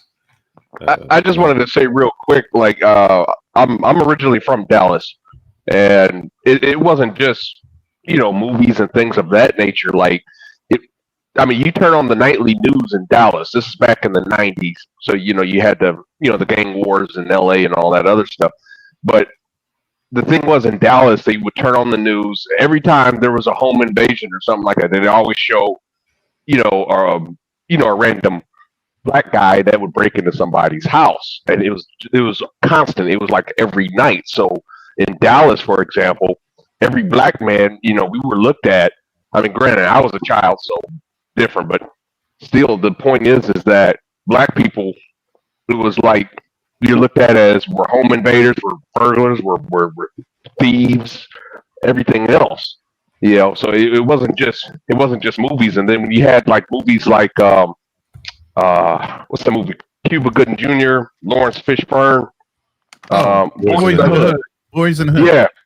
Do you know when that movie came out? Do you know in the Dallas County that movie was banned?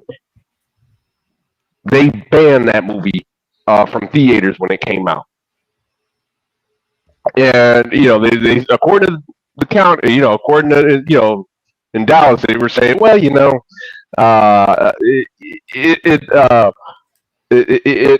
it supports gang life and all this other stuff. But if you actually watch the film, it's not really about it. It just told the story of the black community and a couple black people trying to get out of the hood. But they didn't see it like that. Minister Society, they didn't ban that. They didn't ban South Central, but they banned Boys in the Hood. What about New Jack City? New Jack City, I was in diapers when that came out.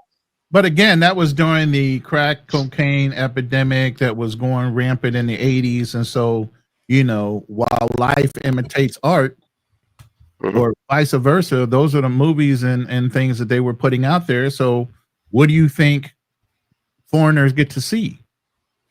But here go. This is where I want to go against what you're saying, Ronan.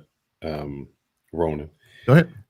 Back in the 1920s up to maybe 1960s, if you look at this image, this is how they portrayed Asians. Asians, correct. They're stupid. They couldn't do this. All of that. That's how they portrayed them. And so, what Asians said they were going to do? We're not going to take any of those roles. We'd rather not work than be betrayed the way you portraying us. And they didn't take them. Black people said, you know what? No, I'm going to play the pimp. I'm going to play this. And it degraded us. black exploitation. We took it.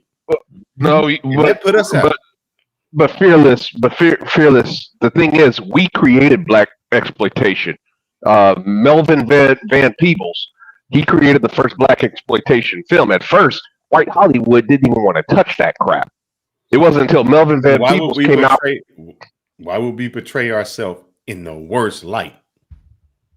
Pull up the movie Sweetback's Badass Song. He made that.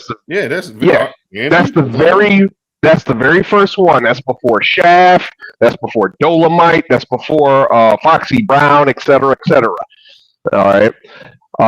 We made those movies because before then, the reason he made that movie because before then, the only roles we could get were Amos and Andy, the giant lips, clown paint, blackface. Hold on, Darnell.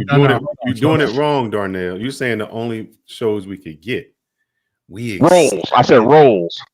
We accepted those roles. See, if you went to a Malcolm X and say, "Hey, I want you to play this buffoon," he would be like, "That is so beneath me. I would never do it." We accepted those roles.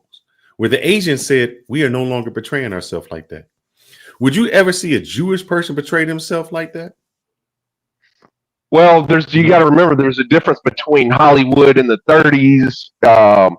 When the film industry came out, there was no such thing as black cinema. There was no black film company, no black actors guild. The best roles, again, the only roles you could get as a black actor was an Amos and Andy role, or you could play the servant like Gone in the Wind. But you keep saying get. You accepted those roles. You had no choice. Hold on, Darnell. No, you do have a choice. The choice is don't accept the role. We have a choice now. Let me say this. You had a choice then. If somebody said, "I want you to play a maid," you can say, "I'm not playing a maid." Then what? He don't understand what you're saying. He don't understand what you're saying. Let me say this real quick. And I agree with you. But let me put it this way. There was enough business within the black Chitlin circuit and the entertainment industry to where somebody could actually produce their own movie. Mm-hmm. Hold up. He is absolutely correct. Had black people gotten their heads together off of that Chitlin circuit, you had enough actors, you had enough performers, comedians, dancers. You had some talented musicians, some talented bands. You could have put a whole movie together only produced by black people for black people and separated yourself just like we did with our different towns that we had, from Black Wall Street in Oklahoma and all those. We could have done those things, but we chose not to. We chose, like he said, to go ahead and accept the roles that we shouldn't have. He's absolutely correct. I'm not arguing that point. We had the ability to do it. If we had industries that we were making millions of dollars as black folks in our own communities, we had the funding. We just didn't do it. So when did we're having a real conversation? See, now we're having a real conversation. So, but when did Sweetback's Badass Song come out? I think that was 69, 70. 71 maybe, somewhere around there. That's the first black finance film. Very first one. There was not one before that. Right. And he came up with the idea. Why? Because he knew there was an empty area that black movies by black people should be filmed. And he struggled too. He had to get bailed out by Bill Cosby. He almost ran out of money trying to do it. Bill Cosby had to bail him out. And I think Ozzie Davis helped them too. But the point is, man, all I'm saying is that you got options, bro. That's all I'm saying. You don't have to contribute to the perception that you have for the rest of the world. You don't have to contribute to it if you don't want to, man. That's all I'm saying. It's an individual choice. You have the choice to make. I agree with you about. I agree with that today, but again, back then, you couldn't. Hattie McDaniels, you think she would have got a real serious role other than playing the slave and Scarlett O'Hara slave? But What role do you think? at one time Darnell. we were slaves, bro. We weren't playing a role. We were slaves. And was there a choice then? No, there wasn't a choice. They made a choice and walked off the plantation. See, that's the part of our ancestry we don't talk about. How there was no options and we made one. No positive options. Let's put it that way. Of course, there was just death.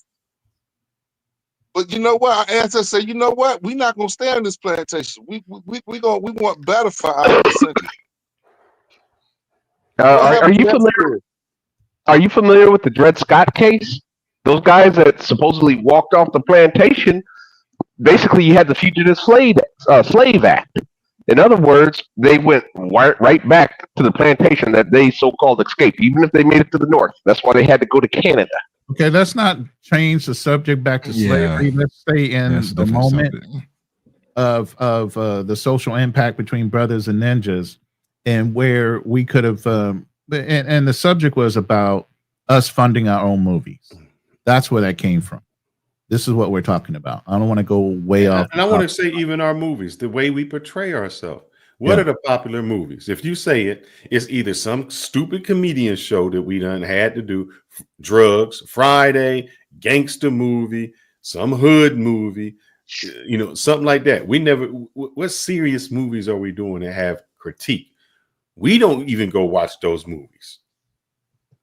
I mean, the first person that actually produced movies, and I would think would be Spike Lee, that actually put out some decent movies about Black people and maybe their environment, and some of the characters were more clownish, but there was some serious meaning behind some of the things that he was referring to in those movies.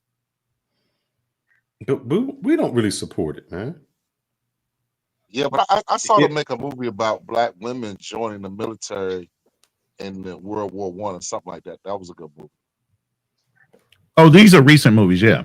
I'm talking about back when they were first Black men and producers were actually getting together and producing their own or funding their own movies, and then selling the movie off to either a studio or actually getting in the theaters on their own. And that's what you would do. A lot of Black movies were funded within themselves. They were filmed and then they were sold to the studios. If you wanted to produce a movie, you had to produce it on your own. And that's what TV shows are even doing. A lot of reality TV shows, they're filming that on their own, and then they're selling it off to these studios for the rights to run them. And that's how they get established. But we weren't doing that. We didn't have that mindset. Or people are just too lackadaisical about wanting to. And that's a big thing. We are lethargic in some of the actions we do within our community. Let me We have brilliant minds. Go ahead. Darnell keeps saying there wouldn't have been any parts. So what parts did the Asians play? When they told the Asians you were going to be, the buck tooth, slant-eyed, no nonsense Asian. What part did they play? They played those parts as well in the beginning. They protested. Then they said, we're not playing that no more. So they had a choice. That's what I'm saying. You have a choice. You can say acting ain't the only thing you can do. You say, I'm just not going to act, bro. If the only way you can portray me is in that negative tone, then I'm not going to participate. Or what they did, they went back to their home countries and became actors over there. Mm-hmm. Bruce Lee did it. Plenty of Asian actors and actresses go back to their countries to act because they're decent roles there. Actually, they made more money over there than in Hollywood. Mm-hmm. But if you watch the documentary on Bruce Lee, he couldn't break through. That's why he went overseas. Exactly. Do those movies. He wasn't going to play a simple-minded role. He would not. He's one of those guys. He's like, look, you ain't going to put me in some simpleton role. And even when they tried to make him a understudy to the Green Hornet. He performed so well, he was outshining the fucking hero. So it just goes back to, Darnell, what you don't understand is it's how we portray ourselves. We allow that to happen, not just then, even now in our music. The music has to be the most ratchet. You can't sell a rap music if you don't have a few bodies. That's what makes you famous. You know, a hood girl got to get on hip hop and the was it Love and Hip Hop? That's what makes her famous. All of the ratchet stuff is what we do, and we celebrate it. We celebrate that. We have black millionaires. Billionaires now. Yeah. I'm not, and when I say name them, all right, name me some billionaires who are not athletes. Tyler Perry, Rihanna, Entertainers, athletes, entertainers. Keep them out. And here's the thing: there are black billionaires. There are black billionaires who are neither, but you don't know them. They're mostly from Nigeria or from. No. There was one that was in a food company, and let me remember his name. He was one of the first. Oprah Winfrey. She's another one. She's a billionaire. Entertainment. You keep that's what I keep saying. The only thing we do it. Robert Smith. And everybody's like, who's Reginald Lewis. Exactly. Robert Smith on BET. So wouldn't that be part of entertainment? No, that's Bob Johnson. You're thinking Bob Johnson. Excuse me, I got it confused. My bad. So the thing is, we only know entertainers. Now, I'll ask the same question. Name some billionaires that are white that have nothing to do with entertainment or sports. And when I say sports, I ain't even talking about playing. You got people who own the sport. See, we play it, they own it. Bob Kraft, Elon Musk, all of these people. So we have a choice. I mean, the only thing I'm saying is we can control our own narrative, bro. I mean, even when I went to Brazil, I'm in Brazil, they're playing club music, which is all rap music. And this Brazilian dude come to me and asked me, is it okay if I call you the N-word? I said, hell no. The fact that you got to ask me is already a problem. I'm just trying to show you, man.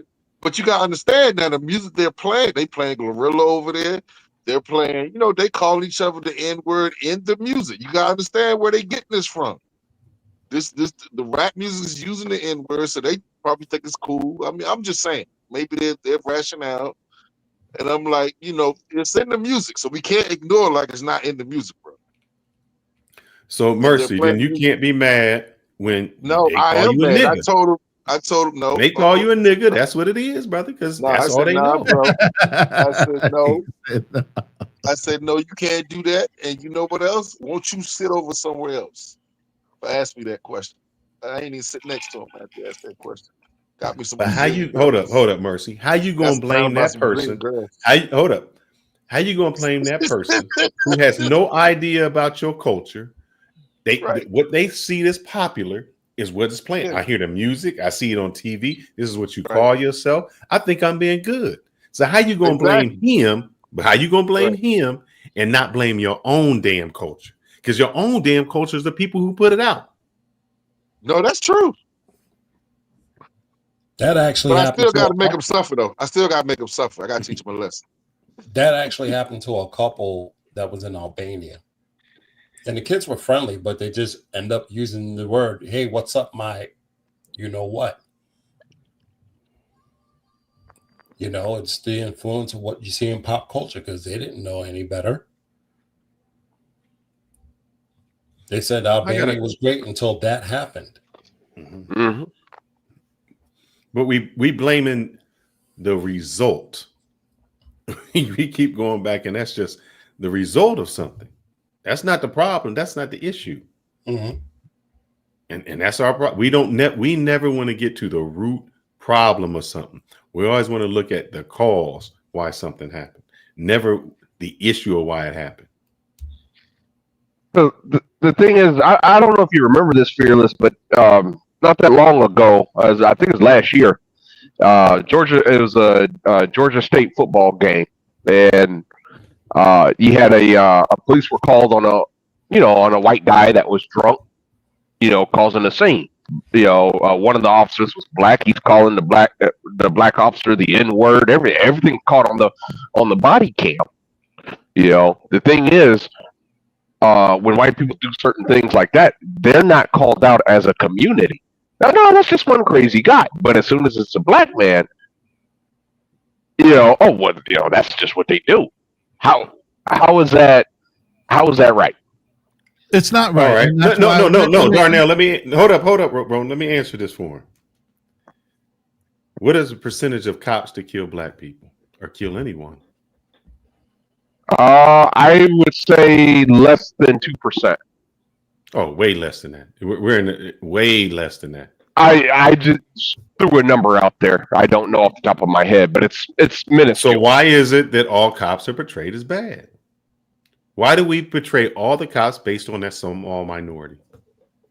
Well, it's everything. I think is perception. Not all cops are viewed as bad. It depends on what community you go. Niggas got a bad perception. Them niggas been doing it so wrong that when a cop comes, he's like, "That's the nigga right there," because of perception. Because everybody he stopped was a nigga before him, so you became a nigga. It has a lot more to do than that. I mean, you look at the study L.A. during the 1980s, for example. You had what was his name? The chief of police, Daryl Gates. Daryl Gates, the guy had all these racist policies, purposely targeting black people. In some cases, it was just downright even murder. But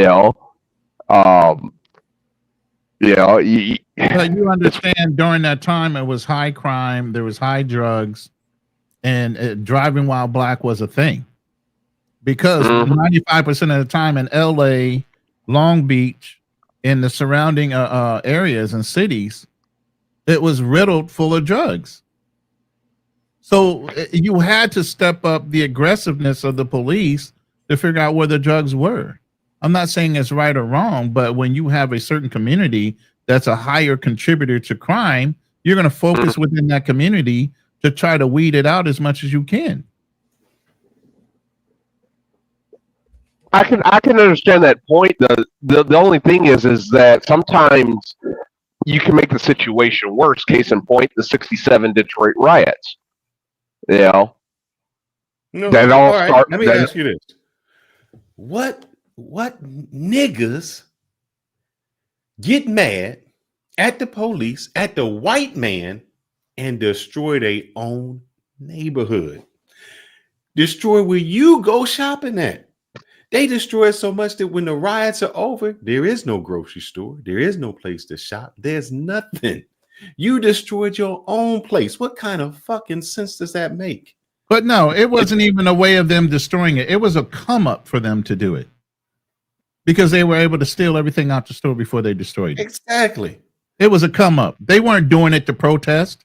When dudes saw there was an opportunity and the cops could not come in there, every jewelry store, every fucking department store, it was a motherfucking come up.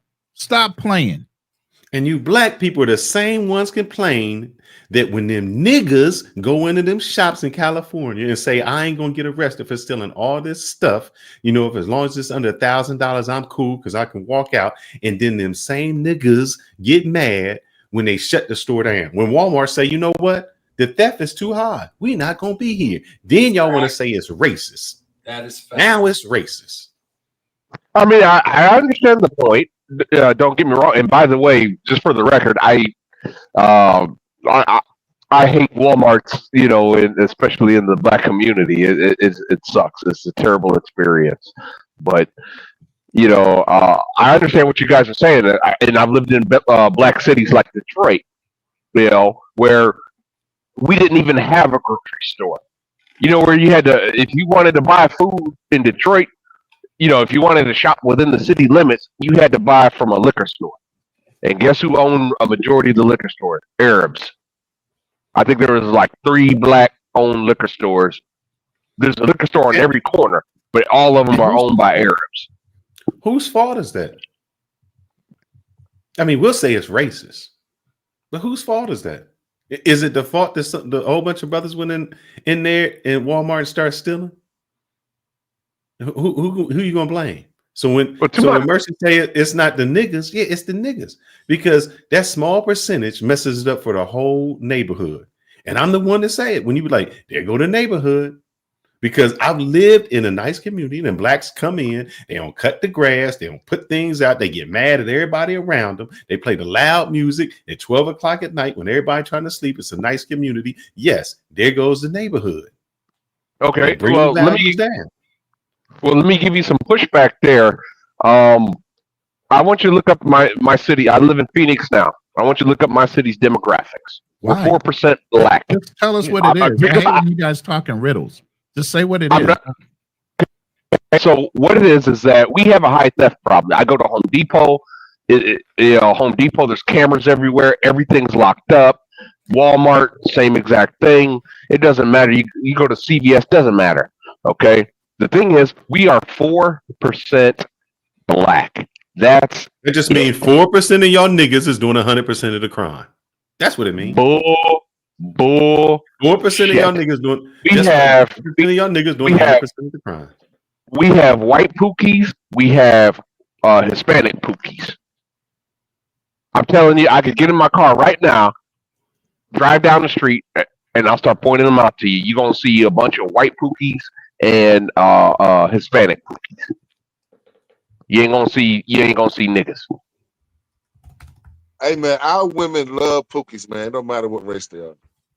Look, we throwing out all kind of numbers. Let's break this shit down for real. You just said you have 4% African American population in Arizona, but it's not 4%. Yes. It's not 4% that are doing the trash work in the community. We have 12% black population nationwide. We have even less.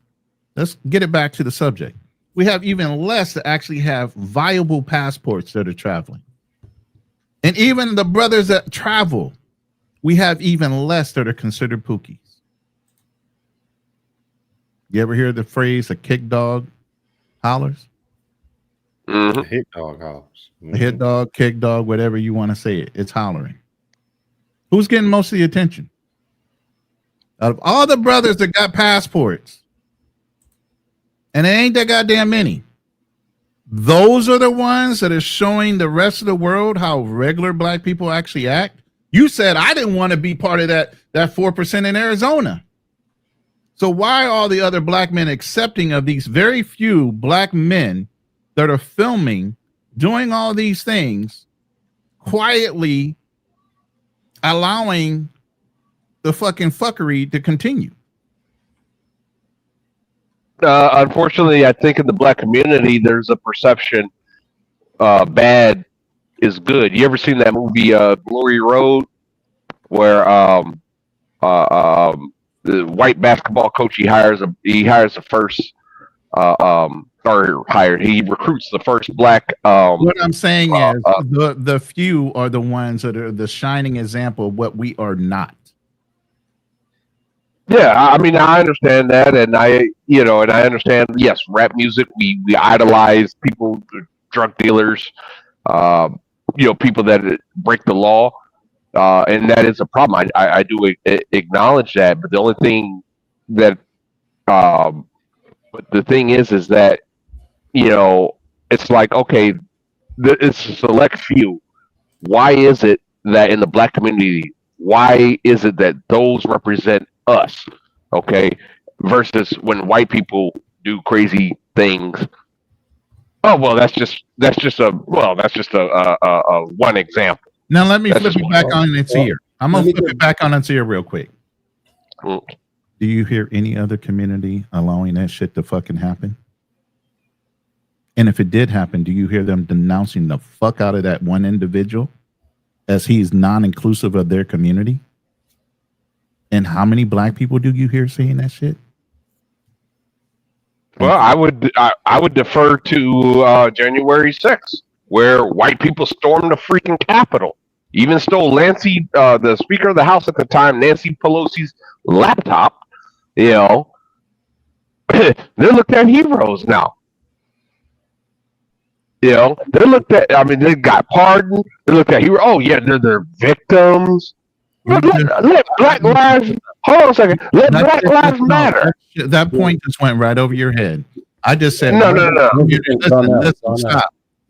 What other community allows somebody to misbehave overseas and doesn't speak to the fact that he's non-inclusive of the general population of people that have passports in their community?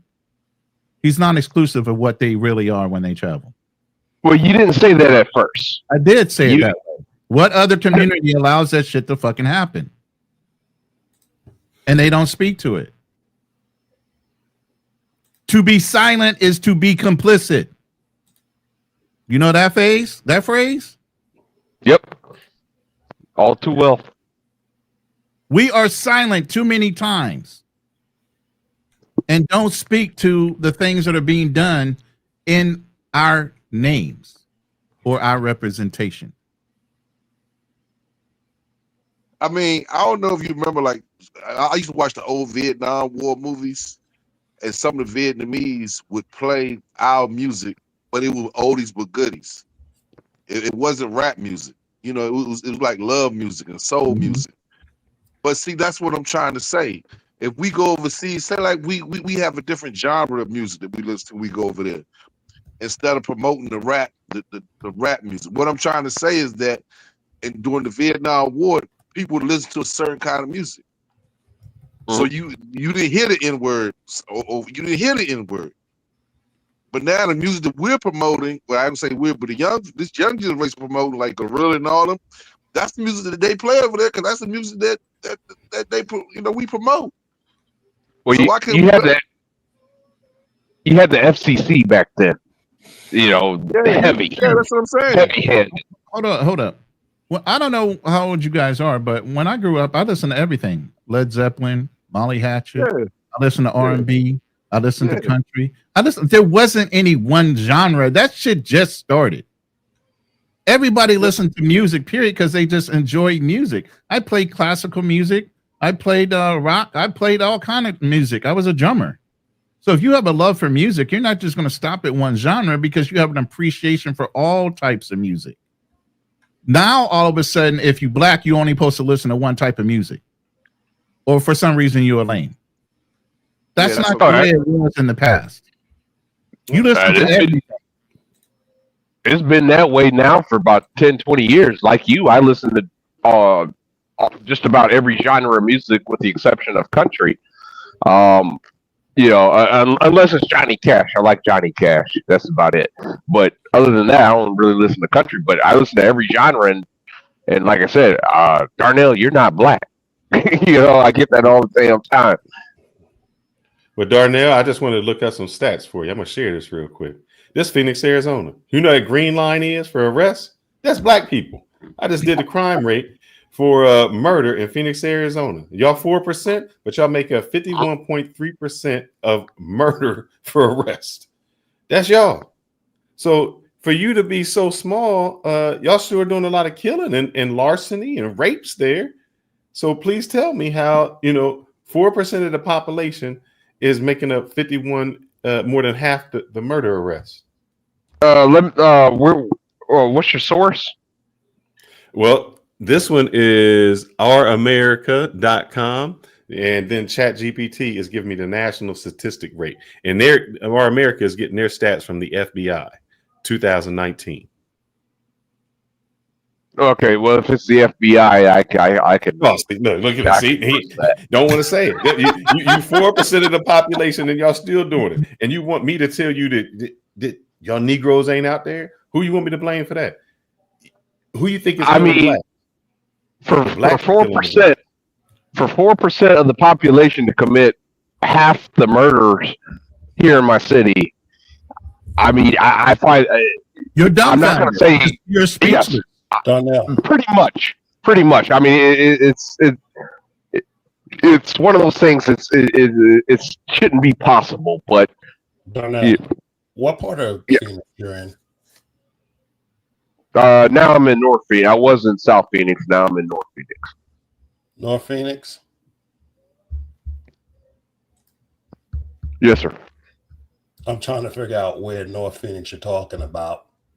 Are you still in the Phoenix geographical area? You're not in Glendale or Peoria? Yes, yes. The police department is still Phoenix PD.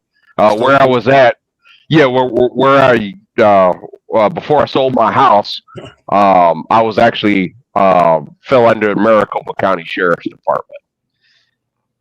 Okay. Well, here's the thing, because you know where I'm at. I'm not far from you. All right.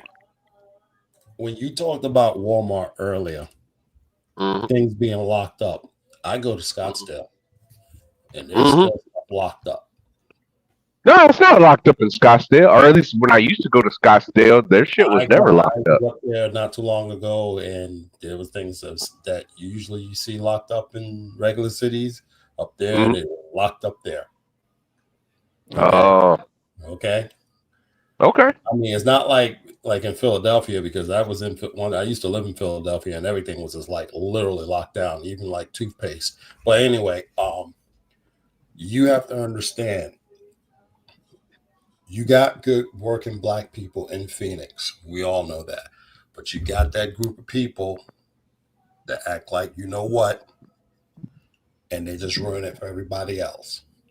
That's just the reality of things. And it's never a high percentage, or so you think.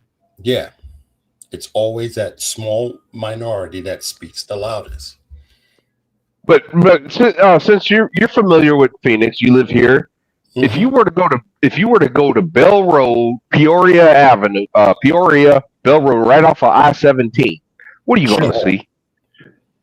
Yeah, but what's the demographics of the people you're going to see, of the people, of the tweakers and things? You ain't going to see black people. You might see one people, but I'm going to see. But the thing about it is, there's really no black community that everybody's congested around. Everybody's scattered. That's the thing. No, the blacks, we're concentrated on the south side. What black people are concentrated. What are you talking about? Well, gentrification starting to hit. But if you took Central Ave, 7th Street, 7th Ave, basically south of the 10 bypass, you know, they call it the 10 truck route. That was all black community.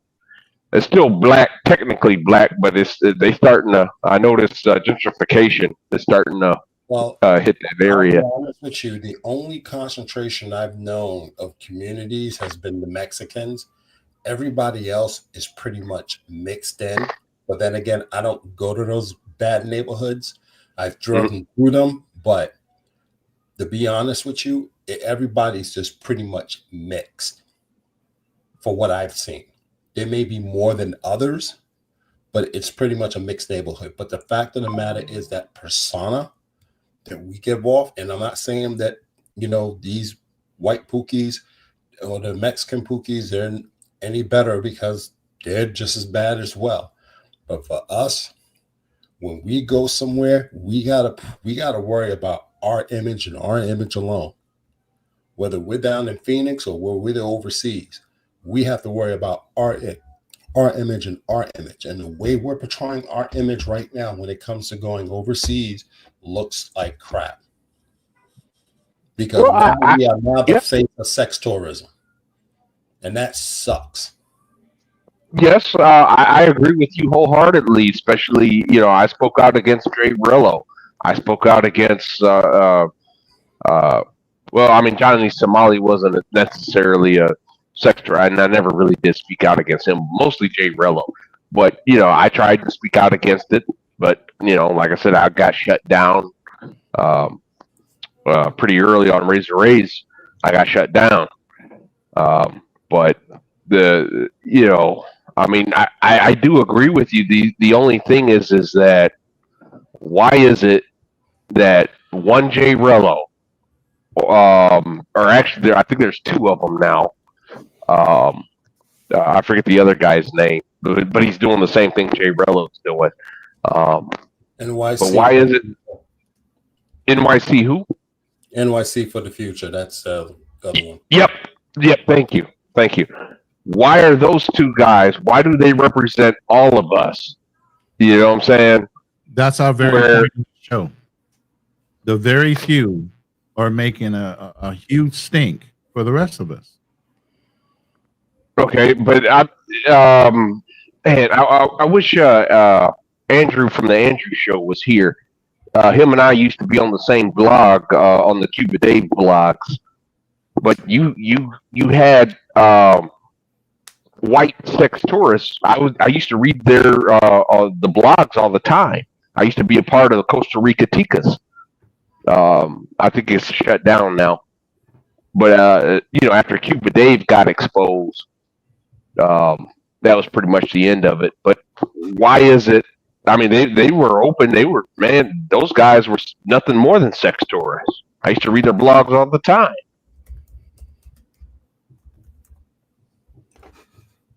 I don't know what the question is. Well, how come like Cuba Dave, for example, when he got caught, how come everybody didn't say, "Oh, all these old white guys are nothing more than sex tourists"? They know they go out. So Stewart used to be sex tourists with the German dudes. But them German dudes wasn't doing this. They wasn't doing all the crazy bullshit that the black dudes doing. The German dudes and the Europeans would come down to Sasua. They get them a girl. They chill back. They wasn't not paying them, blowing them up, doing all this stuff in the crazy club, showing it on the internet. None of that stuff they were doing. The same with Thailand. When did bullshit? Please tell me. Right, call me. Tell me. I want to know. I want to know. Cuba Dave. He did an interview with the Miami Times Herald. That's how his stupid ass got caught and went to jail in Costa Rica. I said interview. He did an interview. Okay, what's that mean? He talked to the press. Got himself caught. It's still a difference. You can do an interview. When Passport Bros started way back, when the guy said, I forgot who's the guy that started that in Brazil, saying, "Hey, you guys need to go to Charles Tyler." Brazil. Yeah. Charles Tyler, may he rest in peace. Hey, he was just like, "Hey, I did an interview, but so you can compare Charles Tyler to a Jay Rillo?" No, Charles Tyler was different than J Rello, and he talked about basically the same thing. Brothers, you got to leave. This is you got the good women down here. You got no. Charles Tyler was. I got to correct you on that because I was a part of that group, and Charles Tyler was about black men exploring their options. He wasn't no J Rello. He was about black men exploring. What I'm saying the same thing. Black men have been doing it. Other groups have done it, and they do the same thing, but they don't put it out there like brothers. Brothers got we got to show the world what we doing. You know what? What do you where we go? I want to. What do you think? Hold on. I'm sorry. Go ahead, Black Man Travels. I'm sorry. I want to say something. The difference is that, I mean, all this stuff that you guys see now on YouTube is not new. This shit been going on for ages. It's just that as Black American men, we felt the need to promote it, while other races group were not promoting it. So all this stuff that is being exposed, walking videos, who's doing all that? It's not white dudes, or not Italian men or German men. It's black dudes from the States. And the thing is, like, all this mongering, brothels, and all that stuff, this stuff was there before us. But it's now everyone knows about it. Everyone knows why you're traveling. No one didn't know why we were traveling before. When I was traveling 20 years ago, I just got on the plane and just left. Mm-hmm. But now you're traveling to find a fit, family-friendly woman. You made it known to the public. And now they see what you guys are doing overseas, and they're making fun of you now. Let's take it one step further. Of the thousands of deployed military guys all over the world, how many incidents do you hear about military guys getting into some shit? Very few. That's what happens when you have rules and regulations versus just freely traveling thinking you own the fucking planet. Because you're an American and you have money. Whoop-de-fucking-do. I'll even take it one step further than that. With all the crap that was going on down in Colombia with playing with kids and stuff like that, who do you think is watching us? And these everyone, articles, yeah, State Department, exactly. A lot of biometric stuff is being put in airports. You don't think that after that whole thing that happened with that guy up in Colombia, that all of a sudden Interpol just showed up and set up office in Medellin? Y'all forgot about that, right? Which guy is that? The guy that tried to take those kids into his hotel room. I'm not familiar with that story. Yeah. And then after they didn't have enough to hold him, he fled the country. I think they eventually got him. You know, he got arrested, and I think they. Oh yeah, he got the two girls. It was the two girls, wasn't it? Yeah, in the hot tub or something crazy. Hot tub and all that stuff. Yeah. Drew, it's just not the Marines. It's the Navy too in Okinawa. Sorry. Yeah. But yeah, there are incidents. I didn't say that. But of the hundreds of thousands of men that were in the military, there's not too many incidents over that period of time that, you don't hear about it as much as you hear just regular civilians that are traveling that are blowing this shit up on YouTube. The difference is military guys aren't filming this shit. The difference is white people are not filming this shit mostly. They're not bragging about it. The difference is Asian men are not bragging about what they're doing. They're moving in silence. But we have this bodacious fucking thing that we have to be so braggadocious and show what we can get, even though everybody else is getting the same fucking shit, that we got to put it on the internet for clicks and views. Okay, but again, Cuba Dave did an interview with the Miami Times Herald, the newspaper. And that's his dumbass fault. Why you keep bringing this dude up? But guess what? He served time for that. He served time for that. Yes, he did. But the thing Absolutely. is, guys, but man, you got guys called. Well, there's one group called Mantuition. I don't even understand this group. They talk about prices, pay for play, like live breaking down prices, what to start with, what to end with, what to ask for, how to set up cameras. Dude, I mean, like, why are you putting this shit on an open stream?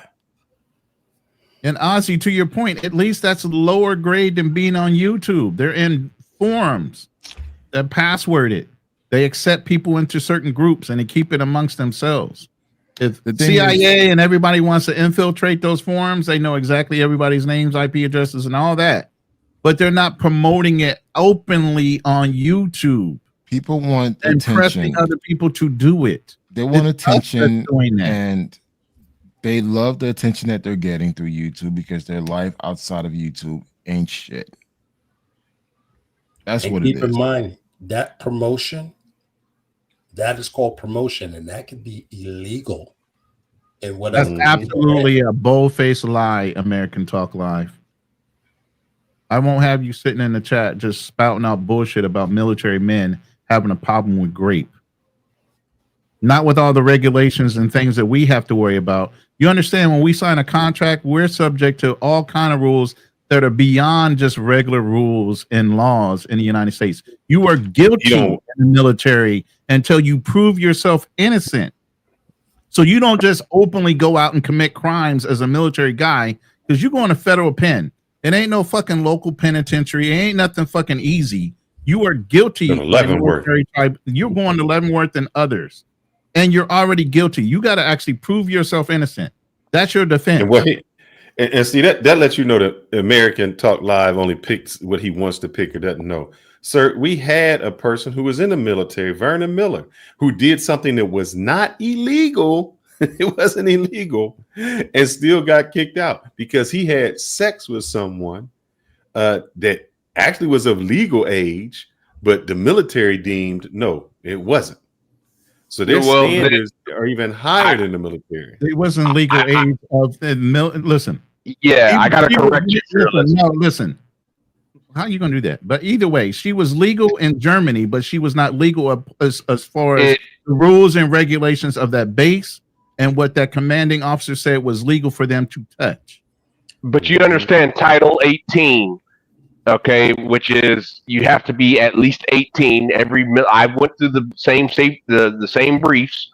Okay, woman has to be 18 regardless of whatever the local country's laws are. Ronan, that's what brother. That's what we just said. We said he didn't break the law and that law in the country.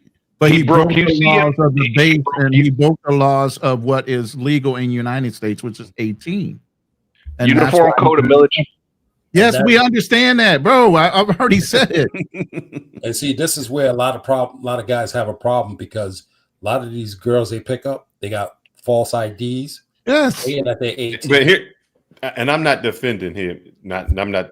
I'll just say his story because Ozzy said, "How old was she? She was 17. Mm-hmm. He was 18. That's what happened. He was 18, just out of high school. She was 17, but she was the daughter of somebody who was on base. That's all. She came to him. She wanted him. Consensual, nothing inconsensual. They both consented to everything, but because of the age. Yeah, under federal law, there's no Romeo and Juliet clause. Unfortunately, well, let me explain something to you gentlemen as well. Just because you're in another country and they say that it's legal to do whatever, you still have a blue book. And that blue book still holds you to American law, regardless of what fucking country you're in. If they find out you're fucking up doing something wrong in that country and you have a blue book, you're still subject to American law. Look it up. And as a caveat, there are law enforcement agencies in these countries.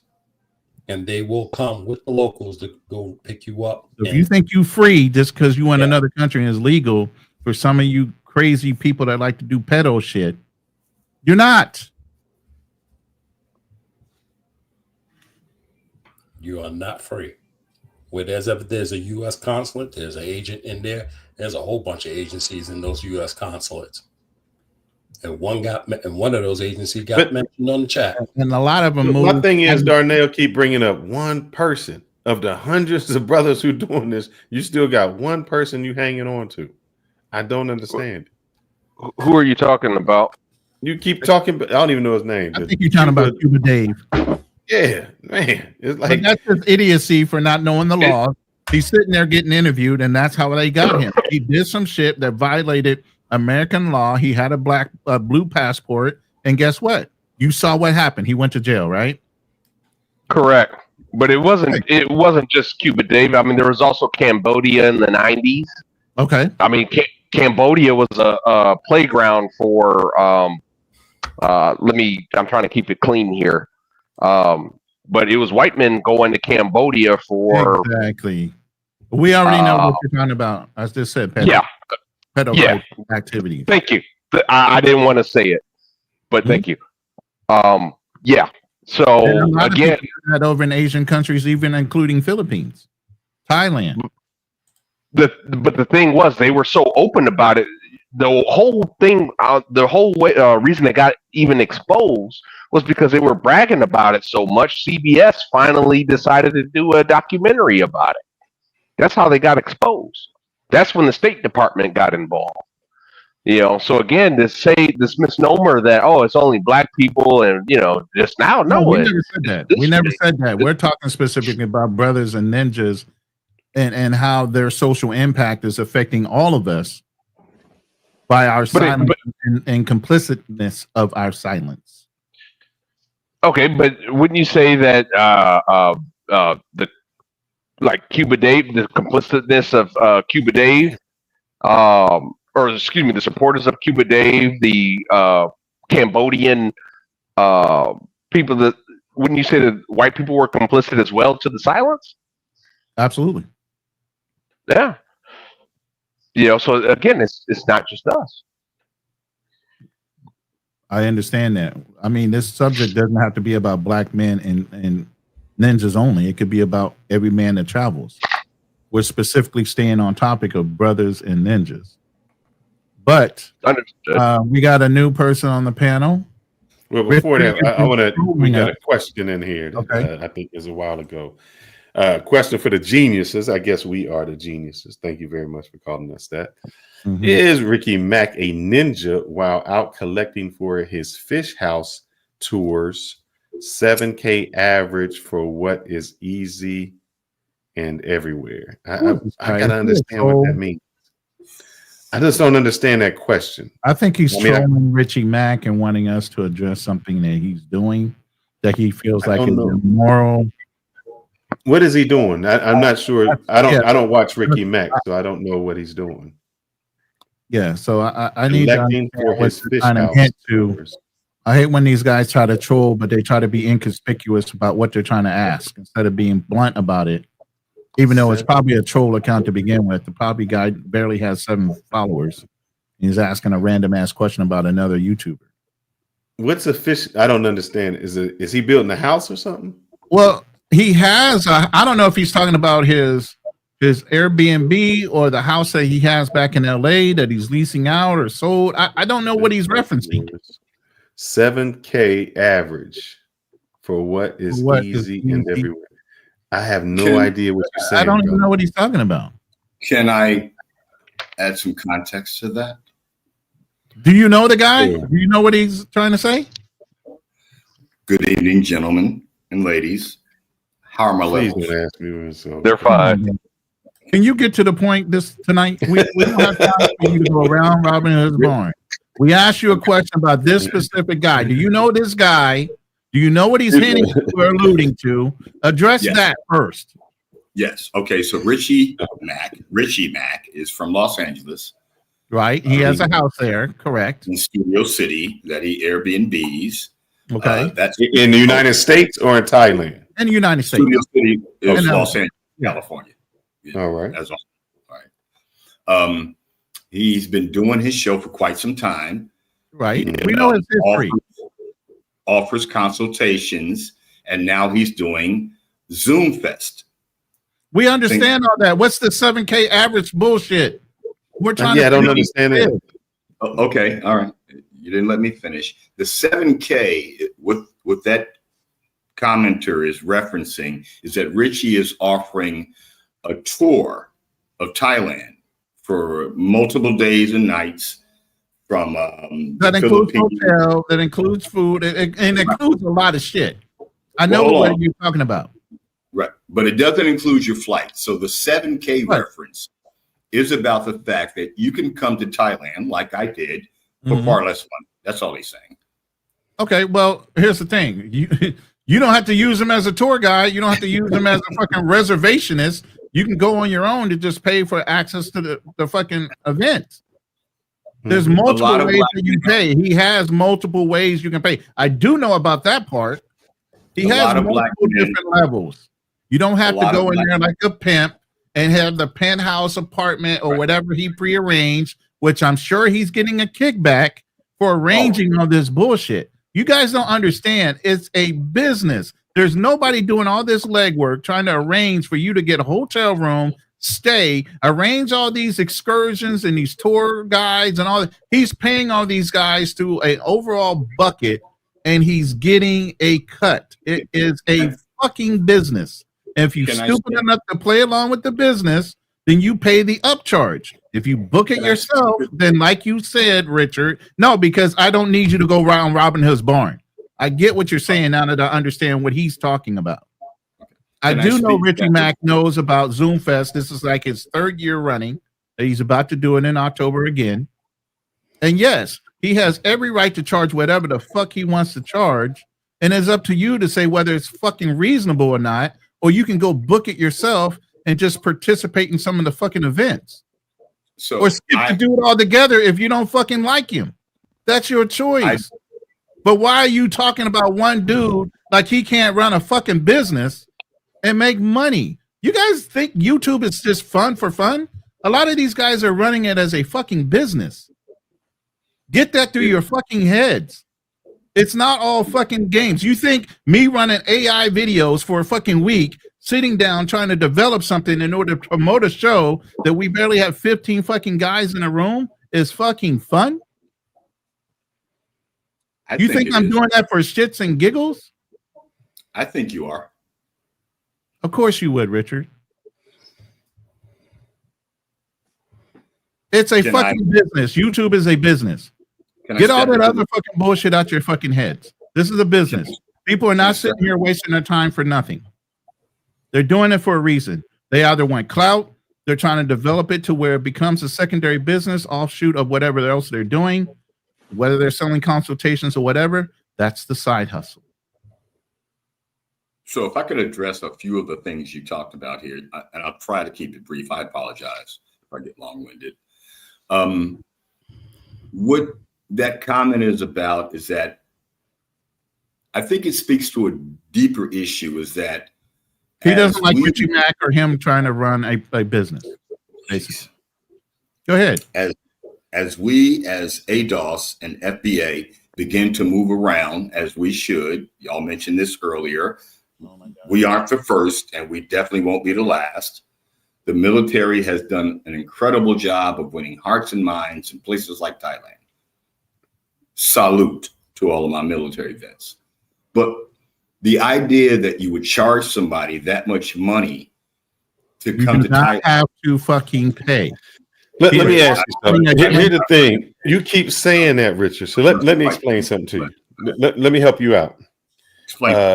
When I was going to go to Disney World, right? Now, I can say I probably would go and never return. So for someone to tell me you're going to pay for the fast pass so I can see all the rides, I ain't got to wait. I'm getting an upcharge, an extra $100. I'm going to pay for something else so I can get there fast. I'm willing to pay because it's no place that I'm just going to and settling. So some people would say, you know what? This is an experience I want to have. I don't want to do any legwork. I want you to tell me where I can go, what I can do. I want to pay that upcharge to do it. Now, you can say, hey, I can go to Disney World and I can wait an hour in the ride and I can do all those things and you can be happy. Some people are willing to pay an upcharge to skip all the BS in anything. You know, that's why. Do you think what's his name? Lil Wayne? You think Lil Wayne can go shopping and pick his clothes out? You would probably think Lil Wayne can just go shopping. But he pays somebody to go shopping, pick up his clothes, and do all that. You might find that that's stupid, where he finds this more convenient because he doesn't want the time to do it. So I don't understand what the crazy part is. You may say, why would I buy an Aston Martin for $500,000? That's dumb. It's just a car that gets me from A to B. I got a Honda Accord. Some people will pay the upcharge for those things. That's their money, and they can spend it. Just like some people use the travel agency versus just booking their own fucking flights. Correct. That part. But if I could just continue on, just briefly, I promise you I'll put it in part. But look, guys, the idea that we are starting to move around now, that passports, you talk about passport bros, in the Black community, the concept of a passport is relatively new to civilians. And I will be vulnerable here because you know I'm feminine and say that I was scared coming here, bro. So Ronan, a big bad bastard like you, who's been deployed in many countries, might not have that trepidation that a civilian might have and like, you know, F it, I'm going to cast it all to the wind and move abroad. Please feel me on this. The idea that a person like Fearless, who I think has, you know, been open about his time away, you know, locked up, had the guts. And I think part of this passport movement discussion tends to ignore the fact that Black folks are starting to realize like I did when I got my passport. This is my second passport. I've been to Japan, so I needed a passport then. That was in the 90s. But we're just starting to realize that, wow, you know, we're not locked into America. We can move around. We can move abroad. It doesn't have to be for sex or companionship. It can just be because we're sick as Black folk. We're sick of America. I'm sick of America, even sicker of America now, watching what's happening with anyway, I won't go there. But I think what you guys tend to overlook is the fact that this is a new experience for us, Black Man Travels. I know you moved around a lot. I've heard your stories.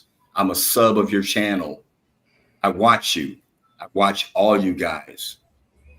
The fact is, this is a new experience for us. It's almost like getting off the plantation. Bro, we done said all this. God damn. We done said everything you're fucking saying right now. We done said it from the jump up until you just got on this panel. We said there's a lot of inexperienced dudes, but they're listening to these other inexperienced motherfuckers instead of listening to the guys they need to fucking listen to. You're only yelling at me. You're only yelling at me because you've been drinking and you're wearing your curly. I don't drink. No, I'm not drinking. I'm not drinking at all. But I'm just saying we have said this already, and you take so long to get your points out, bro. I'm like fucking Richard, 5 steps ahead of you. Hey, Richard, let me drop this on you, if I may. I understand where you're coming from, but here's the problem. You got a lot of these dudes that sitting here talking about I'm big and bad. You know, this shouldn't be a problem. You go into another country. It's geography. It's like moving from state to state. It's geography. Yeah, it's still within the United States, but still, you get these same people, they'll go over to the Caribbean with no problem. They'll go to the Bahamas. That's another country. They'll go all these different Caribbean countries. It's owned by different other countries and stuff, like England and, you know, France and whatever. They'll go to those islands with no problem. But when they now want to venture into these other places, you know, they make like it's some big thing.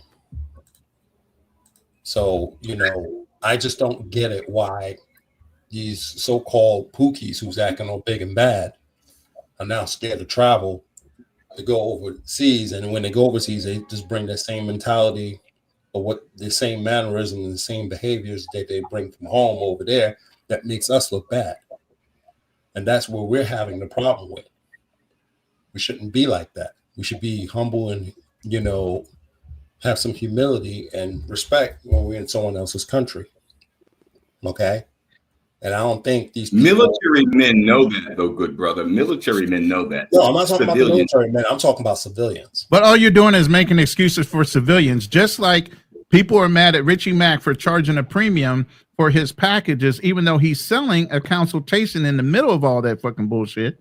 He is selling a consultation. He ain't just selling you the package without telling you how to move and here's what you need to expect when you buy this. He's sitting down and talking to every one of these guys. He's doing work. He organized the shit. Same thing. You got all these experienced travelers, and instead of these lazy motherfuckers actually talking to one of us, they go watch the Crash Out dummies and fuck up themselves. Whose fucking fault is that? Well, it's the fault of media in general, because if it bleeds, it leads. And that's one thing about being up here on YouTube. You know, the hottest thing on YouTube right now is the big takedown of Big U, Loose Cannon, Brick Baby, Adam 22, and No Jumper. That's a huge story right now. Getting way more views than you guys are live right now. Even your recorded stuff. Because if it leads, it bleeds. And that's media, brothers and sisters. It's what it is.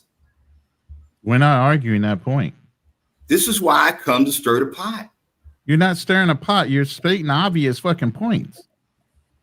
To create what some pot bullshit. are you stirring? To create an argument. Besides talking real slow and lethargic. Are you been drinking? Have you been drinking? Always drinking. I'm having me some morning brandy. What are you talking about? Okay, I know you over there sipping on something. No, listen. My point is, I apologize if I'm slurring, but my point is, this is media, brothers and sisters. If it leads, it bleeds. And what I hear you saying is, why are they watching those guys and not us?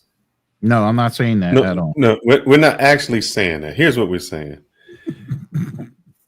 You do realize that's how it's coming across, though. Lord, well, let me say this. Why are people watching ignorant things when they can watch something more smart? Because what happens is it shows your education level. There's a segment of people there's a segment of people who enjoyed watching Jerry Springer. Those same people are not the millionaires that make money. So we complain and say, hey, you know, we're the poor, but we are entertained by the lowest of us. Maybe you gentlemen are not aware of how YouTube became popular. Al-Qaeda used to do beheadings. The Mexican mafia used to post videos on YouTube. Once Alphabet, Google bought YouTube, they shut that down. That's why we're also careful about the words we use. So I things have understand changed. I understand why younger guys don't want to listen to us, because we go around robbing his barn until they get to the fucking point. I don't need a fucking history lesson on YouTube. Get to the answer. Yes, you do, Ronan. You need No, I to don't. understand how this I'm about to platform. mute you because you're fucking irritating me right now. But Because you are talking a long is fucking all that game. right? Is all that right? What you're just saying, is it right morally? Is what right? What you're saying about Al Qaeda doing the beheadings and stuff, and that all that's, you know, what a lot of people get views. Is it right morally? No, I don't think that's even what made it popular. It was more popular by the cat videos. Wow. Passport blueprint? No, it wasn't. And this is why when a big corporation with big bucks, big fish eat little fish every day. This is why they shut that down. That's why you can't find those videos anymore. What I'm trying to explain is how this algorithm stuff works and how the AI stuff works. That is not the topic of this tonight. The topic is why brothers versus ninjas is a problem on the social impact of the travel industry of black people. And your question is, why do they get more views than you? Is that not your question? No. And that's not how the algorithm works, brother.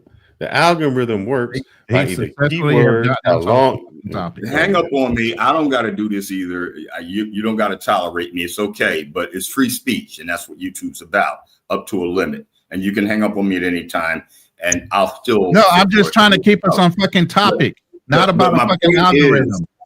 When you talk about ninjas versus kings, or the topic of the show tonight, yes, the reason that they get so much attention is because of the crash out. It's because that's what YouTube sells in their algorithms. That's not what YouTube sells, man. There's what's the one guy who's an atheist? He got over 10 million subscribers, and he not doing nothing, no crash out. There's a black guy, very popular, that talks about only IT. Only IT. But his people are more white. He's not doing any crash out. So it's us that listen to the crash out stuff. That's what I keep saying. The us of it is the conversation we're having tonight about ninjas. Right? Because we listen to the lowest part of it. Hold on. When did you join the live? Did you join at the beginning, or did you jump in the middle and try to assume what we said in the beginning? Nah, Ronan, when I come in, I give a thumbs up right away and salute the panel. Go back and look at the chat. From Rip. I really appreciate you, brothers.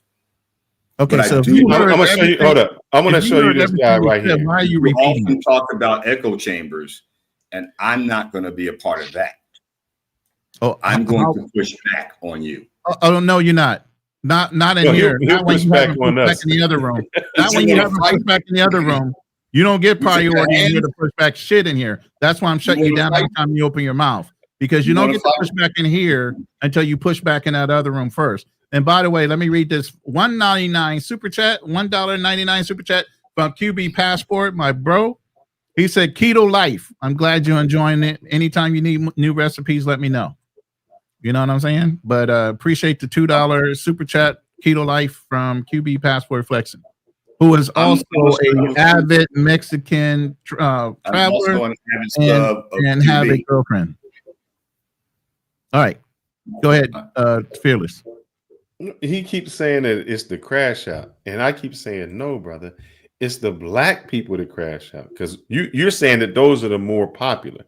White people watch other stuff, man. I'm gonna show you this guy. You think? Wait. Here's the thing. Y'all really think 200 or 300 people in a room is fucking impressive? Yeah. You got Anton Daniel keeping like 5 to 1,000 people in a room. You got lead attorney that has almost 1,500, 2,000 people in the room. When Kevin Samuels was alive, you got 2,500, almost 3,000 people in a fucking room. This ain't shit. These guys ain't shit, and a lot of people ain't following them. They ain't that big of a fucking jaw. It's a small portion of people that are following these guys, but they are so amplified. They make everybody that fucking travels look like we're all like them. That's what we're talking about. We don't care about the 200 to 300 people in the fucking room. We care about what they're doing, the overall effect for every black man that fucking travels. Now, do you get the fucking gist of what we're talking about? So when Jay Rillo goes over to Thailand and does all that crazy stuff that he does, all the Thai people start to look at you, Richard, like, yeah, are you one of those Negroes just like this dude? That's what we're talking about. The influence that they have that affects your life somewhere else, even though you're not a part of that group, even though you may say you're not a monger, you don't pay for it. When they look at you as a traveler from the United States being black, the first thing they conceptually say is, he's a monger, without you ever opening your mouth. The perception that it gives off.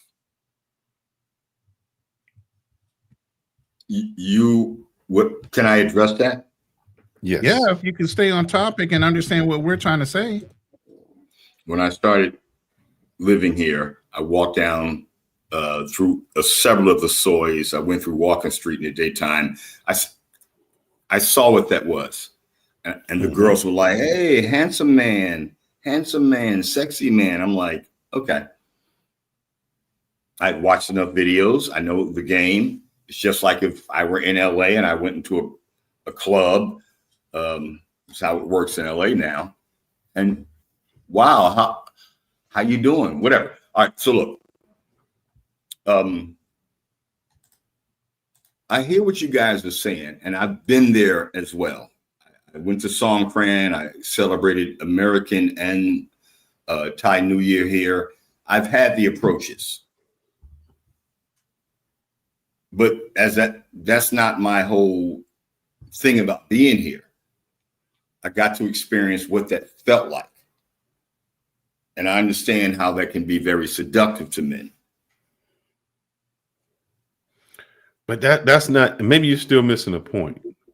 We don't care. It's not that it's seductive to men. It's the perception that black men are getting around the world because of certain ninjas, not even around the world. Let's just say the United States. These ninjas are acting a certain way, which gives the good black brothers a bad name. Women say they can't find a good man where there's good men everywhere, but they gravitate toward the ninjas. In the group you in, hold up. In the group that you in, they never highlight any good men.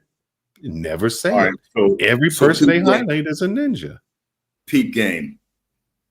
Oh, don't fucking say that shit. Because you ain't kicking no game yet. Not anytime you've ever said anything. So when I first got out here, I got that attention and I understood what the game was about. But in the end, it was easy for me to figure out how to navigate that kind of stuff. So when people see me here, this is my point, they don't look at me like the rest of those guys. Maybe in the beginning, but when they let's just go to the beginning. Hold up. The problem is, okay, there it goes. You lived it, Richard. That's what I'm saying. Hold up. Let's get there. You live there. That means people are going to see you every day. But if you didn't live there and was only there for a week or 2 weeks, the perception that they already had of you precedes you. The reputation precedes you based on nothing that you did, only how a ninja prior to you acted. And that's what we calling out the ninjas, these bad people. You go over to that other channel and they say the same thing. Ain't your girl Angie, ain't no good men out here. Ain't none of, they proceeded where they wipe every man is bad. Patriarchy bad, this bad, this bad, every. I'm glad you said it, because all men who come to this particular part of Thailand are perceived the same way.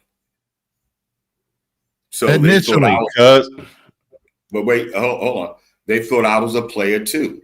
Thank you. And initially, until they got to know who you were. But the initial part, your judge perceived. You're being prejudged based on. But it wasn't just me; it was every guy. Exactly my fucking point, and what we've been seeing for the last goddamn 2 hours and 55 minutes. Not even what you've been saying, because I've been. It has been. What the fuck have you been listening to, and how much have you had to drink? I've not drank yet today. Can't drink out here until after. What medications are you on right now? Because you fucking high as shit. Wow. By the way, let me read this super chat. Thank you, QB Pass for flexing. I guess he gave this to Black Man Travels, a $1.99 super chat. Salute Black Man Travels for calling out the lames. All right, go ahead. Let me ask you, what is your perception of what we've been saying? I'm very insulted that you would make fun of my diminishing my diminishing mental capacity. Your senility. Yeah. So what is it that you think we have been saying, Richard? I think you keep blaming women too much and blaming life too much and blaming society too much. One woman has come up this whole conversation. Where the fuck did that come from?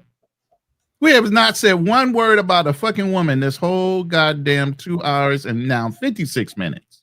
I think by brand, maybe I'm confused about that.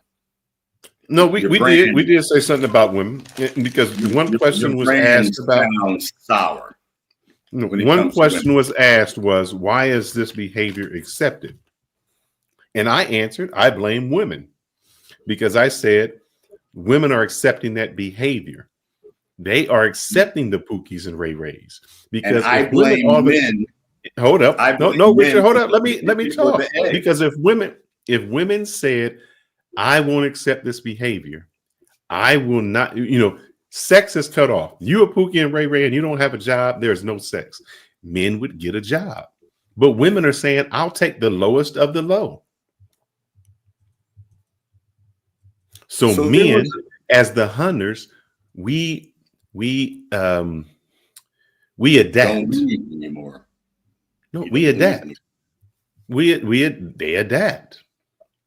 So tell me why this is, Richard. Why are the women accepting the lowest of the low? If we don't lead, why are they accepting that? If it's not a woman, no matter what a man asks, a woman has to accept. And the reason I know that is I used to talk to this girl and she said, it's only football players that talk to me. They're the only guys that approach me. And I said, no, those are the only guys you accept. So when a woman says, I only get the Pookies, no, dear. Those are the only men you accept. There's no good men. No, lady. Because you keep only accepting the bad men. So you can't blame men, because 100 men are talking to that woman and she chooses the worst 10 of them.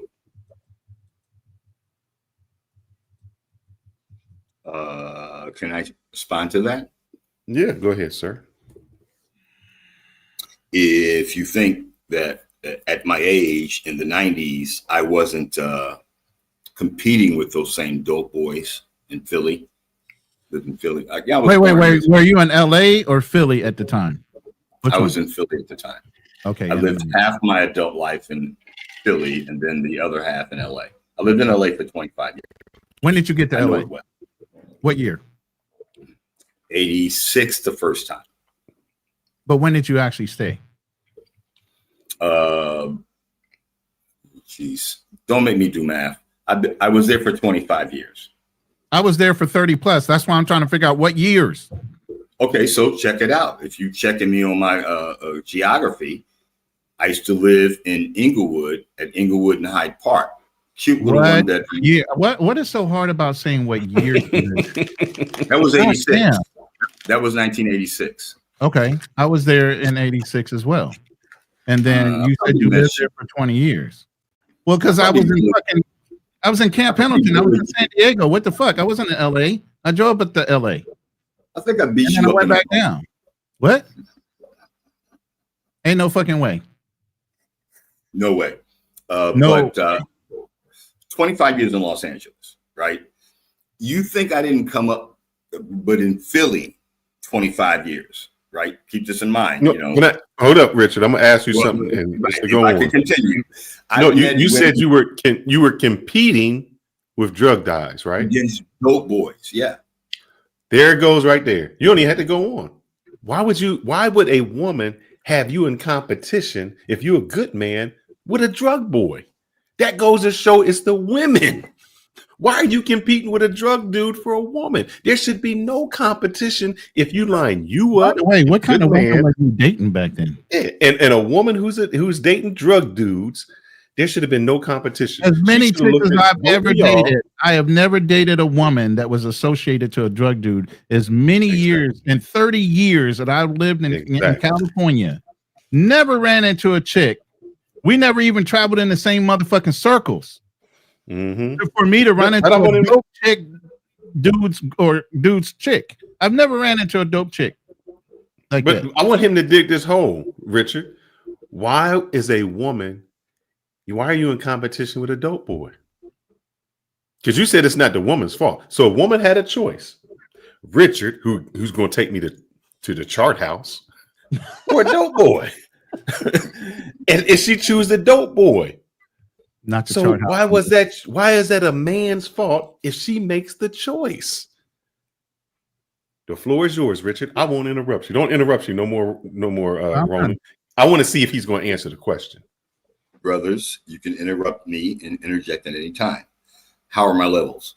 Anyway, do you honestly think, and maybe Ronan, in your unique case on the panel, not your unique, that you were in the military and you've been married twice, so that took you off the dating market. So in terms of chronology, I'm not sure how that breaks down in terms of my life. But in terms of Fearless's case, if you really think that you didn't date a chick that was dating a dope boy, you had any experience, she just let's do this. Dating or did I fuck him? Hold up. Dating and fuck him. Because here's the difference. The quality of woman that I dated would never surround herself with that type of behavior. Absolutely. They don't surround. How you going to ask me a question and answer for me? Just because you dealt with them hoes and 304s, don't put me in your situation. I didn't deal with that type of woman. The woman that I'm going to date and take home, they were the type of people who were going to have you talking proper English. They were going to have you certain way. They weren't even going to be in those. I remember even when I was in Dominican Republic, when I was there, there's a bridge called February 27th. It takes you over to Venezuela Avenue, which is kind of like the hood. There was a chick that I dated in Ario Hondo, which is a rich neighborhood. And I said, hey, we're going to go to this club called Macumba. And you know what she said? I'm not going to that club. I was like, what you talking about? She said, I don't cross the bridge. I don't do that. She don't know nothing about that club, that street, that nothing.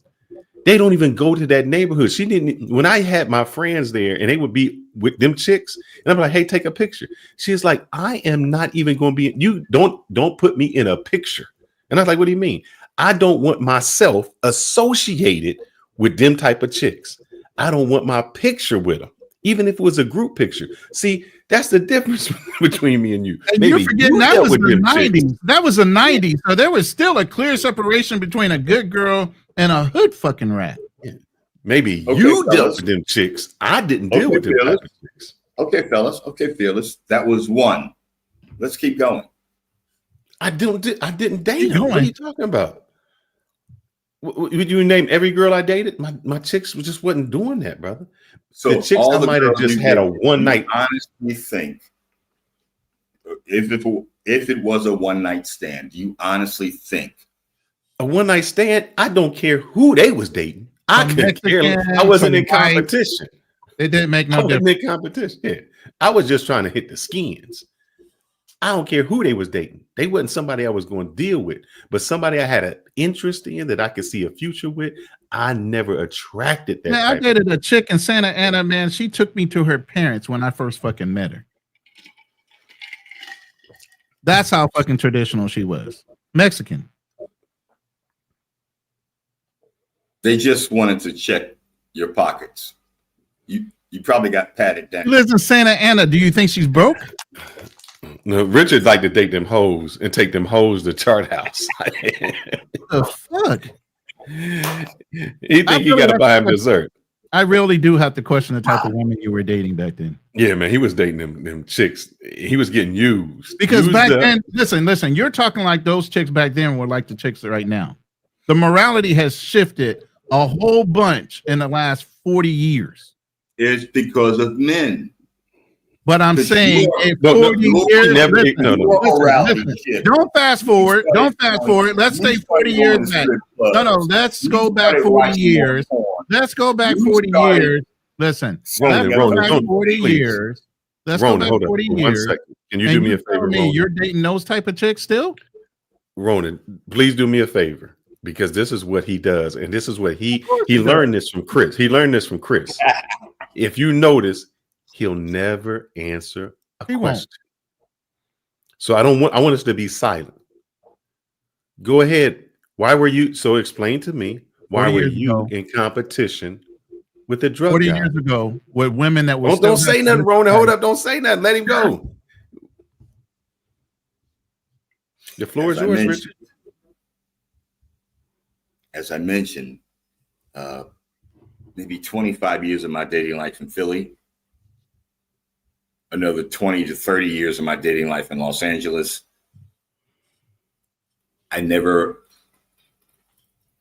delved that deep into a woman's past, depending on how long I was going to be with her. So I hear you, Fearless. Yeah, if it's only for one night, that comes and goes. But the women that I dated who were being wooed or lured by drug boys or had dated drug boys eventually wound up with me. I didn't get a chance to make that clarification. So my other question would be this. And why it was would you, hold up. Why would you date a chick who has the allure to date a drug dude? You really don't get this, huh? I don't date those kind of women. Wow. Why would I? I see, this is what you and Chris don't understand. When Chris say, oh, I've been with a lot of women. So that I can understand right off the rip where their mentality is, how they acting, and I don't put myself in certain situations. For example, I might fuck a stripper, but I'm not going to date a stripper because I know the mentality of a stripper. The mentality of a stripper is I'm always trying to make it transactional and I'm always trying to get something from you. I don't date women who date scammers because they trying to scam you. That element I don't want. So I don't bring it to me. Why would I do that? That'd be dumb. It's like dating a prostitute. A prostitute is not having sexable, enjoyable with you. It's a job. So everything they're doing, it becomes transactional. Why do I want a woman who's transactional? Are not prostitutes? They basically are. So why would I date that? See, maybe your level or my level of women we date are entirely different. Because I don't date. Why would I date a woman who finds that element man attractive? Acceptable. Correct. Oh, I had to go get something to drink, Ozzy. I mean, I'm just like, what the fuck? I already knew what his answer was going to be, so I had time. So why would you saying it like you proud? Like, yeah, she was with a drug dude and I got her. Huh? What does be proud of? Shit, you catch a stray. You Captain Save a hoe. We talked about this last night, Fearless. You and Chris, man. You and Chris. I see why you on his show, man. He's saving hoes. Let me put it this way. I'm so cold. My second marriage, I had a chick I dated that was in the entertainment industry. She sang. She was a background singer. She knew a lot of people that performed and Damn lie. Damn lie. She sung at my wedding. Her grandmother is kicking her under the table as I have my wife and we're sitting at the front table. She was telling me her grandmother was kicking her under the table, said, "You could have been his wife." And yet you're unmarried. And here's the thing. She's the one that said, listen. She's the one. Listen. Let me finish. When I got divorced, she said, "Now put your cape up. Don't save another fucking bitch." Same chick. But I know how to date women that I know are not going to overreact when I put her in a room with somebody I might care about. I don't date women that act fucking ratchet. I won't bring them around me or in my atmosphere. I can literally have a woman in a room, and I know I fucked her, and she's not going to make a scene to let the girl know that I'm with right now know that I fucked her. Okay. And Richard, here's how I know you and Chris are the same. Chris says, I live in Atlanta, Georgia, where all these beautiful women are, and I do all of this and all of that, and I can have all the women. And the first question I ask him is, you make money, because you say you're over 6 figures, you say you handsome, you say you this. Why was the best choice of woman that you could date was a married woman with a kid that's going through a divorce? That's the same how I look at you. Well, y'all got this fucked up mentality, man. Y'all got this fucked up mentality. Because he's saying the best he's saying I'm up here and I can do all of this, but I'm dating a woman who married with a kid going through a divorce. And don't give me no sex, and I'm paying $1,000 a month. Chris will never come in this room again, Ozzy. Let me bring this up to speed for you young fellas. When a woman's fed up and she's at the outer edges of separation, going into divorce, and she's committed to that. Low-hanging fruit. That's all I'm hearing from you. She's low-hanging fruit. She's easy for the pickings. That's what I'm hearing from you with that lame-ass fucking explanation. You wouldn't take low-hanging fruit. You wouldn't. She's low-hanging fruit. I wouldn't have a relationship with her. Would I fuck her? Yeah, if she's throwing it at me, I'm a fucker. But am I going to have a relationship with low-hanging fruit? Fuck no. She's got mental fucking problems. She needs at least 2 years of fucking her own alone fucking time. I know better, bro. I've dated chicks that own fucking strip joints. Are you fucking kidding me? I know how women act. You don't have to explain that to me. I've dated chicks where her family owns the fucking strip joint. I didn't date the stripper. I dated the owner's daughter of the strip club. Yeah, now I get it. I'm not fucking dumb. I've always been intelligent. I know what type of chicks there are out there. I'm not falling for those fucking games, dude. No, Richard does. He want to take a hoe and turn her into a housewife. And y'all don't think, here's the thing. You and Chris don't think nothing is wrong with that. Like Chris said, why does her body count matter? Why does her body count matter? It doesn't matter. I would encourage you guys to go watch the story of Don Magic Wand, who was. Why would I want a life? Why would I want to look at the example of a motherfucking pimp? No, there is nothing justifiable for me to want to look at a pimp's life and mirror his life to mine. Are you fucking? I wasn't saying mirror. I wasn't saying mirror. I cannot learn anything from a fucking pimp. Nothing. No, I can. Hold up. I can. And here's what I can learn. You know what? You know what the pimp said? He said, "I get the woman that don't have no self-confidence, the woman that I can break, low self-esteem, the low self-esteem, yeah, low-hanging fruit, and I can manipulate her. Low-hanging fruit. I'm sorry, I don't do that. You're gonna do it when you move to the Philippines, aren't you? Oh my God, Jesus, Lord Jesus, help this man.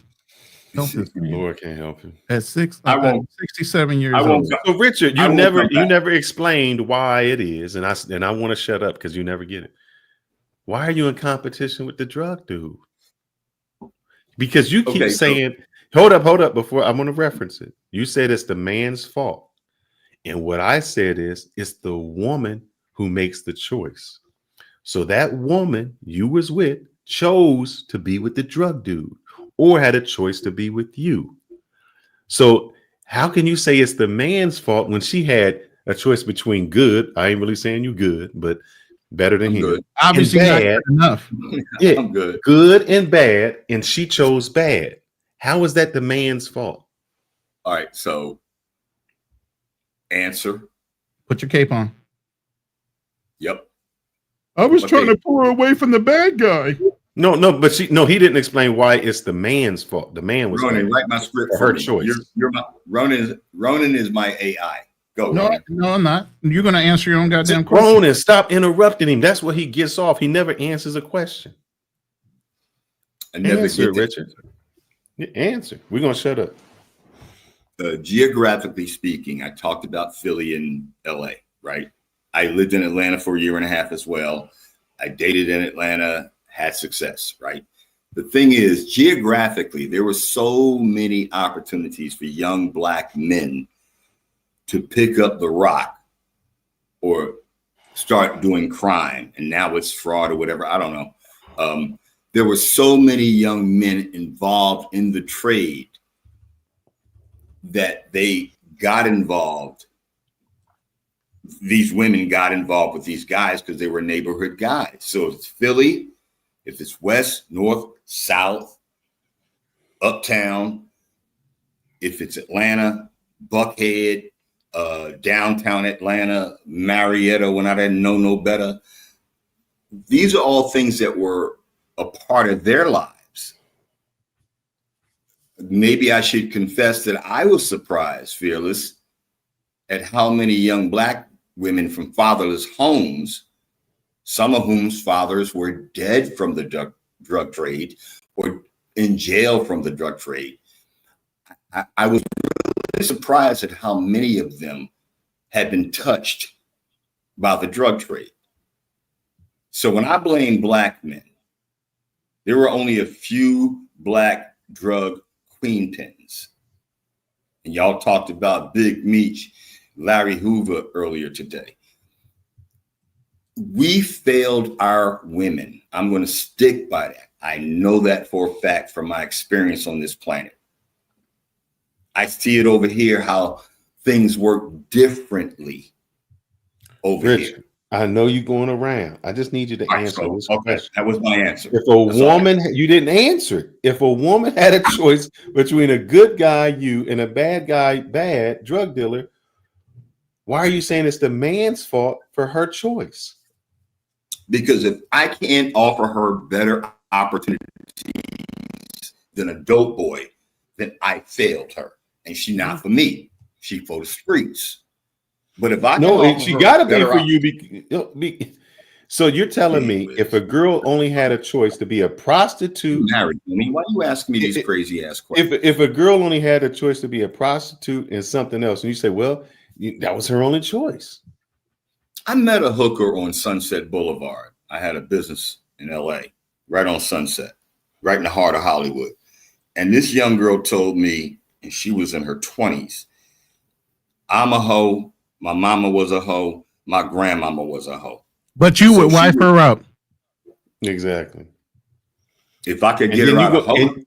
Whoa. God damn, man. If I could get her out of Hodom. Yeah. Bring the smoke. Crazy, Come with it. I ain't got no smoke. You a fool. You the fool. She ain't the fool. You the fool. Because you know why? I'll tell you the story. There was a little girl walking. There was a little girl walking. There was a snake on the ground. And the snake said, I'm cold. Little girl, can you help me out? And she said, I can't, man. You know, you a snake. He said, look, I just need to be warm.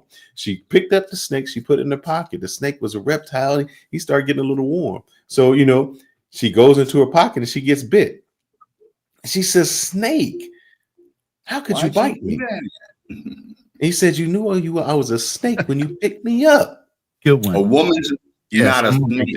You knew she was a fucking whore when you picked her up because she was a whore, her mom was a whore, and her grandma was a whore. What do you expect her to be?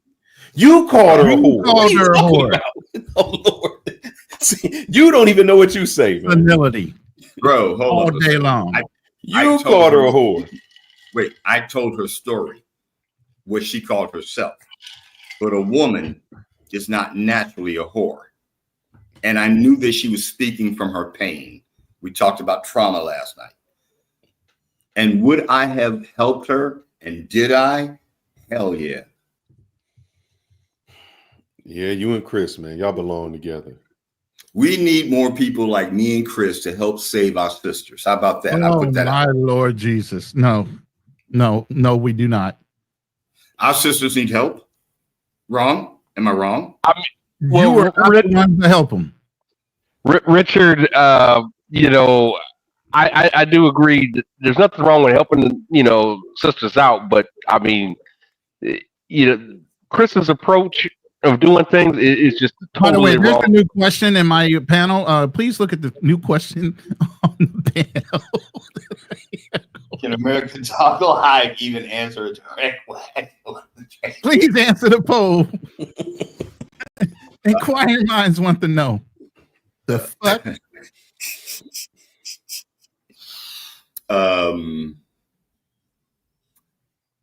Like Angie, E.T., and J, I speak above your conscious level. Oh my God.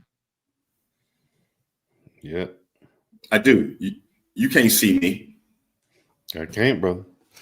I think you got one of them. Matter of fact, I think you got one of them chromosomes she was talking about. You got one of them chromosomes. That's the problem. Chromosome XY29. 28. 28, whatever the fuck it was. Yep, that's your chromosome, brother. Whatever the fuck it was. All right. So, yes, I do. It helps me tap into a woman's need to exist. It helps me tap into my feminine side and let them be them. It has helped me in my dating life, in my love life. I am very fulfilled.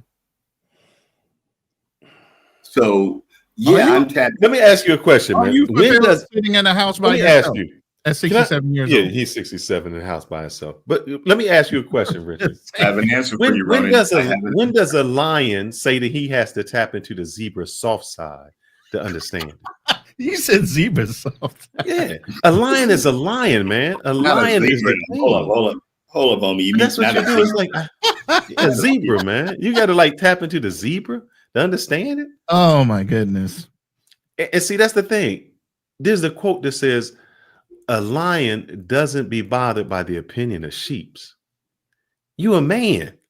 What do you got to be feminine for to get a woman?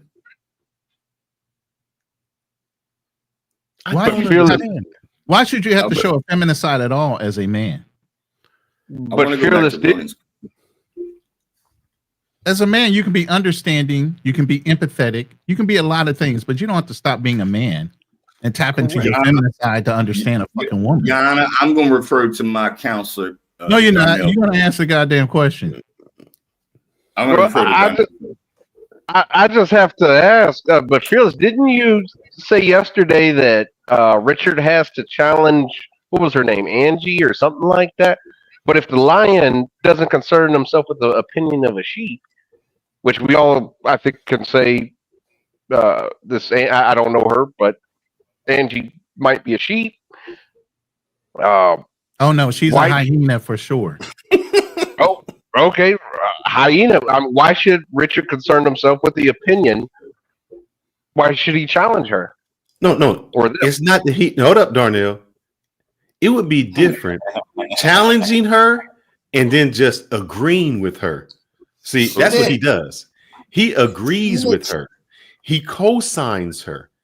She can do no wrong and say no wrong. That's the difference. You a snitch. I didn't realize I was on a snitch panel tonight. Let me put some clarification on that for you, Darnell. And I'm going to say this again, if I could, just from my own perspective. That girl is like. Do not say she's a fucking genius. She's future smart. Richard, you did not have. Oh, he's gone now. I guess it's. No, I just put him in the back room, and I just. No. I want to ask him. Hold up, before that, because hold up, Richard was not on the panel that we were on the panel. If you remember, how dumb she sounded when we would ask her questions. She blamed a man for duking her into getting married at 19. I said, how was it his fault? You said yes. Well, he was older than me. He manipulated me. Huh? What do you mean? You said yes. This same woman tells you she don't like, this is what she said. She don't like passport bros. And passport bros, they go to other countries because they couldn't make it in the United States. True. She said, you're not a man if you can't make it in your own country. True. Ask Angie where her husband from, because he couldn't make it in his fucking country. He's not American. He's African. So he couldn't make it in his country, and he had to have her save him. See, she don't tell you that shit. Fucking sugar mama. Exactly. She don't tell you that shit. She'll say a passport bro had to leave to make it because he can't make it here. Ask her about why her husband couldn't make it where he was at. She won't answer it. She'll say, I don't want to talk about my relationship. When we told her, she blamed a man. I gave the analogy, and I even got a short about it. She said, oh, women, it's like the car mechanic she said, men take advantage of us when I take my car in and they take advantage. I said, that's a great analogy. I said, I don't know anything about cars. If I were going to have my car looked at, or I was going to buy a new car, you know what I would do? I would take my mechanic with me. So my mechanic, before I made a purchase, he would look at that car and let me know if that's a good purchase. Now, the mechanic might not get everything, but at least I did my due diligence. I said, that's the same. If you didn't know about this man, why didn't you bring an uncle, a cousin, a father, someone along? Because me as a father or an uncle, whomever, I can vet that man much better than you can. I said the same way when I would bring a woman home, my mom would be like, don't bring that floozy back in my house, because my mom could see things that I couldn't see. My sisters could see things I couldn't see. And you know what she kept saying? Y'all crazy. Y'all stupid. Y'all this. Did you say that your mother said, don't bring that floozy? That's right. Don't bring no floozy back in my house. Wait, you trying to critique me for my choices? But that's the whole thing. That shows you how old. That shows you how old his mother was. She believed in the old ways. I'm older than his mother. No, you're not. No, you absolutely are not. You're not older than my mother either. Exactly. How old is your mother? My mother's 81. My mother passed. She was born in 1933. I apologize. Mine was born in 1944.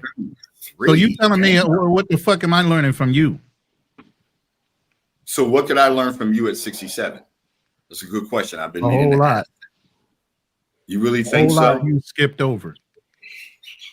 So you keep saying it. Hold up, Richard. You keep saying that this woman is intelligent. Do you really think that your life will hyper speed itself to where I am maybe 10 years later? I've been meaning to check you on that. Believe me, Richard, you're letting me know right now that age does not dictate intelligence. Wisdom.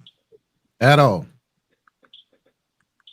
You should be intelligent enough by the time you're in your 50s to let that intelligence trickle down to wisdom in your 60s. Intelligence is only one part of self-awareness. So let's not go there with that. And you're the guy that said you want to turn a hoe into a housewife. How intelligent is that? Didn't Jesus? No. And he ain't making no housewife. Mary Magdalene? He prayed for her. I'm sorry, my bad. And that's all I can do for you.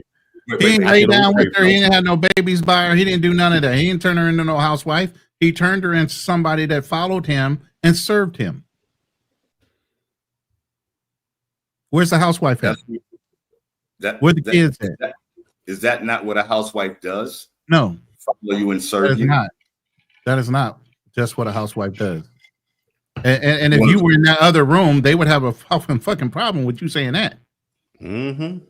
You want? I want you to go there and say that next week. Go there and say that. I'm not another room and say that shit. What up, G? You better jump in here like hopscotch and save this motherfucker. I ain't saying shit, man. That nigga been drowning himself the whole past. Right, Drew. Give me a second. Drew. Salute, my brother. Give me a second. I just want to put this car in park. Keep drowning. He said keep drowning. You're on your own. He said I ain't throwing you no fucking life raft. I ain't throwing you shit. Thank you, Drew. I don't need it. I'll be all right. Right. So I would say that there, and what you might not know about my relationship with Chris, Zed, and that channel is that I have been very contentious on that channel. You've been very compliant. And no, you can go back and look at the tapes. It's on tape. Give me a second, Ronan. I found a parking spot. I'm gonna put it in park for a sec. But look, I have been very contentious. I was kicked out of their room. You know how you train a dog. Listen. I'm gonna equate this to training an animal. Okay. You know how you train an animal? You slap it in the nose a couple times. You keep on telling it no until it starts to become obedient to what you're doing. Nothing about training okay, so basically, they have castrated you to a point that you can sit in that room. You can agree with them because they have slapped you about the head and body and snipped off your fucking nuts so where you don't say shit anymore in that fucking room. How about that? And let me tell you how obedient we are, Richard. We ain't been on that show in a couple of months. We ain't been on that show in months. And they still got it. Our name comes up every single show. He gonna say Ronan. And yet you keep watching their channel and knowing what I'm doing over there. So who's a fan? And my own wrench is over there too, Ozzy. What? So who's the fan? Y'all were. Oh, we're not fans. Wait, you were waiting for him. Wait. We're just like him, waiting for him to grow. Wait, we're just like him, waiting for him to grow a set of nuts again and say, "Hey, we need to get." And by the way, in the back channels, he's actually tried to get Fearless to come back on the show again. Hey, Drew, I've just found the parking spot for Drew. Check this out. I don't understand why Drew says, "I do not need you to set me up for shit." I'm sorry about that, bro. I don't understand. I apologize. I don't understand why Ronan keeps like watching nuts grow. And now I can just tell a nutless man and a man that actually has a pair. Why you keep looking at people nuts? I don't have to look at him. I can just tell by your actions. All right, you can tell a eunuch when you run into do you one. understand something? Do you see his show? It's like majority women, man. Every woman agrees with it. Who does he call out? Vinny and Angie, and it's women. He has never in his life disagreed with a woman. Maya said the exact same thing that I said. And I'll tell you what she said. Maya was like, I eat healthy. You know, the reason a lot of women, especially in America, have a bad pH is because this greasy food that they eat. I said the same thing. Zed talked about it for a year. Oh, you just said the name. You done said the name. That's $10. That's $10. That's $10. That's $10. Contribute to the Ronan Philippine Fund. Yeah, I got to. Yeah, I was waiting for him to slip up because I heard Richard say her name. So I'm like, yeah, somebody's gonna slip up and say her name in here. Somebody's gonna say it. I was waiting for it too. Damn. Richard, fuck me up, man. Hey, Drew. Richard, man. You got me, Richard. You got me, man. It's Drew's fault because I might have to kick up $10 too. I guess. I didn't know that was the rules though. Oh shit, that's fucking funny. Well, you're not part of the agreement. You're an ops. You're an ops. You can say it whatever. You can say it whenever. It's certain people in the room that have that agreement. You're not in that agreement, so I'll defer to my counsel down there for any further discussions. That's been the rule for like 6 months, I believe. Yep, since October last year when we had our closeout whole fucking roast with them. Yeah, we've not said their names, and if we do, we pay. They're like Prince, just the people that we can't. How is the show about ninjas versus Good Brothers, and Drew got this ninja costume on? Can someone explain that? He knew what to show up in. Yeah. How much is I gotta pay? What is it? $10. 10. All right. And remember, Fearless, I am your overseas offshore account. Holla at your boy. I don't know if you brothers. But go ahead, Drew. Yeah. Are we talking still about ninjas? And yeah, we trying to, but this old head trying to. I mean, even older than me, Did y'all see? Trying to Did y'all change the see that? subject. Did y'all see that video with the brother in the Philippines? Which one? There's so The many. one that got stuck over there. Oh, the homeless guy. The one that was homeless for a while? Yeah, it looked like he had a girlfriend and whatnot. And he went over there originally for 6 months. 6 months then turned into 2025. Damn. I don't have no ticket home, and he was in bad shape, man. Oh, so he was doing the whole e-begging thing too? No, he didn't. Someone actually helped him. They set him up a GoFundMe. He wanted to go back home. Oh, and didn't whatnot. Sunshine Shoulders set that guy up? That was an old man that was like that. No. This is a younger brother from Virginia. Oh, I and set him up with a. By the way, yeah, I did receive payment. Fearless said pay me. There you go. Yeah, this is. I mean, he seemed like an intelligent brother, but man, he got. I don't know. Got raped. Some of us. I think when we get over there, man, our noses get filled with whatever. So how you feel about this, Drew? The ninjas versus the good brothers, and I'll ask you the question. Well, two questions. One, have you ever contributed to Jay Rillo or one of those guys? That's the first one. No. Second question is, whose fault do you think it is? Is it the man's fault or the woman's fault as to the Pookie and Ray Ray session? Meaning the downfall because men act like Pookie and Ray Ray, or is it the women who are accepting the Pookies and Ray Rays? Oh, shout out to my boy Eugene. I got a $5 cash app from him. Appreciate it, brother. And shout out to Fearless for his $10 cash app. Appreciate you. Anytime you want to slip up, go right ahead. The answer to the first question is no. I've never contributed to Jay Rello or NYC The Future or I can't think or Milano or Floyd. Just trying to go through the crash out Mount Rushmore of guys I can name off the top of my head. But I never contributed to any of those dudes, man. It's sad. To answer your second question, what was the second question one more time? I forget. Who is to blame for the Pookies and Ray Rays, or the downfall of black? Let's say the downfall of black men. I think Pookies and Ray Rays. I think it. So, men, we are natural hunters, right? Mm-hmm. So you're gonna throw whatever bait out there, and if it's Pookie energy that's gonna get her, or Ray Ray energy that's gonna get her, that's what guys sometimes throw out there to get them. So it's the woman, because the woman has to accept the bait. She has to accept the bait. Exactly. She has so to accept if the he bait. threw out Pookie and Ray Ray and she didn't accept it, then Pookie and Ray Ray would have to change up the bait. Right. Exactly. Exactly. So it is the women, like I said. Yeah. Female is going to have to accept it. You coming in just like a marriage proposal. A man goes and proposes. Right. She has to say yes or no. I mean, how many years has this been going on? I think Andrew Tate came out with it. It says females give access to sex, males give access to marriage. Yep. Mm-hmm. It's as simple as that. So if a woman is laying down with a man, that's on her. She chose him. My body, my choice.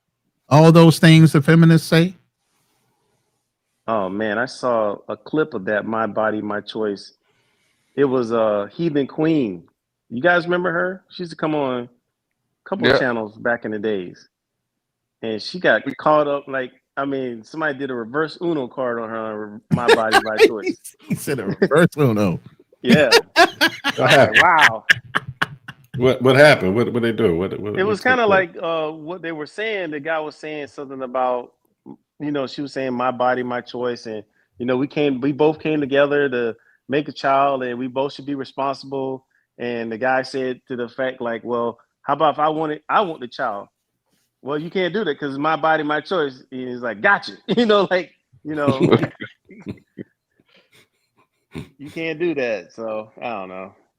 But man, this whole relationship stuff, But we ain't really was talking about. We was just talking about like the good brothers and the ninjas, and like if you travel overseas and how they preceding us. That good guys, in any term of the world, we become last. It's the ninjas that precede us. And why is that? You know, and why do we? Another question is, Drew, why do we put up with it? Why did you said you don't contribute to Jay Rillo, but why is it that those guys put all that money to Jay Rillo and he's the crash out dummy? Man, you know, everybody has their fans, man. Hey, let me go this far. I actually had Jay Rillo and me and the Andrew Show did a show together. The whole time he was on the panel with me, all I did was question why he hasn't grown. All I questioned on was why he was doing certain things wrong, why he wasn't progressing and learning how to travel safer, better, not e-begging. You know, why don't you have a job to finance that stuff? Why don't you have a credit card? I was fucking drilling his ass. So even when I'm on the panel with him, yeah, pause. The thing is, Ronan, it works. Why change? Right. Exactly. And it even got worse. It even got worse. So Yeah. then I started making Let me answer Fearless question. Why change? Because right now the world's getting dangerous, and right now e-begging is going to get you in a bad spot. They are right now putting out a lot of new restrictions on traveling. And I'm not talking about Trump's little memo and stuff like that. I'm talking, and I'm going to be doing a video on this next week. There are going to be a lot of changes going to certain countries, Thailand being one of them, Brazil being another one. That's why. And these guys doing this e-begging stuff are not going to have the cash to make that transition. Case in point, 48 hours ago, a transformer blew up that was supplying energy to Heathrow Airport in England. They had to reroute people. People had to go stay in hotels. The hotels jacked up the prices. Okay, you think these e-beggars just on this little budget that they got can be able to afford to, adjust their plans financially? No. And like Brazil, I think now you have to show that you got $5,000 in the bank or something like that. 2,000. Oh, they increased it? I think it was 2,000. 2,000. Yeah. 2,000. Yeah. Oh, 2,000. Oh, okay. 2,000 in the bank and a return trip home. I mean, Philippines is like that already. It's not a bank thing, but you still have to have a return ticket. That's what I'm saying. These guys and the way they're booking their flights, they're only booking one way to get over there, and they get stranded, and then they do another fundraiser. And these dudes, I mean, Jay Rillo raised $8,000. I think it was 10 at the end of it. It was 10. It was 10 grand. Yeah. 10 grand. I can't believe it. I can't even get a $5 super chat. No, right? And he spent 1,000 on that gambling. Oh, and buying weed. He stayed fucking high.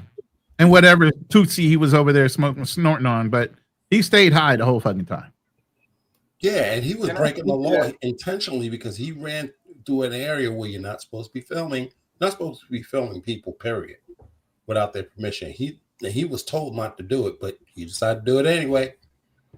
See, that's a disregard for laws and stuff with other countries. And him doing that makes us look bad.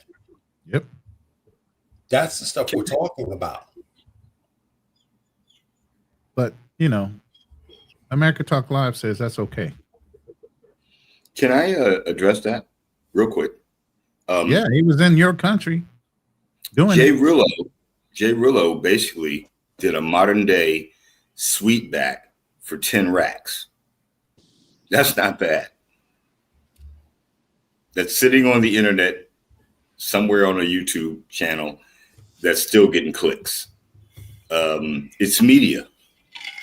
So I don't watch his content, but he made a $10,000 POV point of view type of documentary and made 10 racks off it. I don't see any No, he problem with didn't that. make 10 racks. When you don't make the money to keep it, you don't make shit. He spent 10 racks. Well, that's what you do when you get 10 racks to make a movie. No. You don't understand. When you make a movie, there's a rate of return. You don't get no rate of return. Matter of fact, his channel got suspended after that trip. I just want to let you guys know too that I dropped that the link in the back chat of the brother that that got stuck. Well, he's currently stuck in the Philippines right now, and he's got a GoFundMe and everything. Pretty good story. He seemed like he was a smart guy, man. Oh yeah, I did a little bit of that on a video I did a couple weeks ago. Yeah, I spoke about that a little bit. Yeah, but the fact of the matter is, it's embarrassing to have us as brothers and stuff, men, black men, that's doing this stuff. Passport blueprint, man. You are wrong, man. This is why you're wrong. Sarcasm. To you, it would be embarrassing. To somebody like him, it's just like whatever. He's just like to the crowd. He's playing to the crowd, playing up. When I was little and you went to the store with food stamps, you was hiding them. I don't know. I see my food stamps. I'm broke. Today's world, they like, shoot, I got my EBT card. They happy. See, that's the difference, man. What would embarrass us? That brother ain't embarrassing. It ain't even embarrassing. It ain't even embarrassing to him. That's the crazy part, man. That's what men are now. Those men.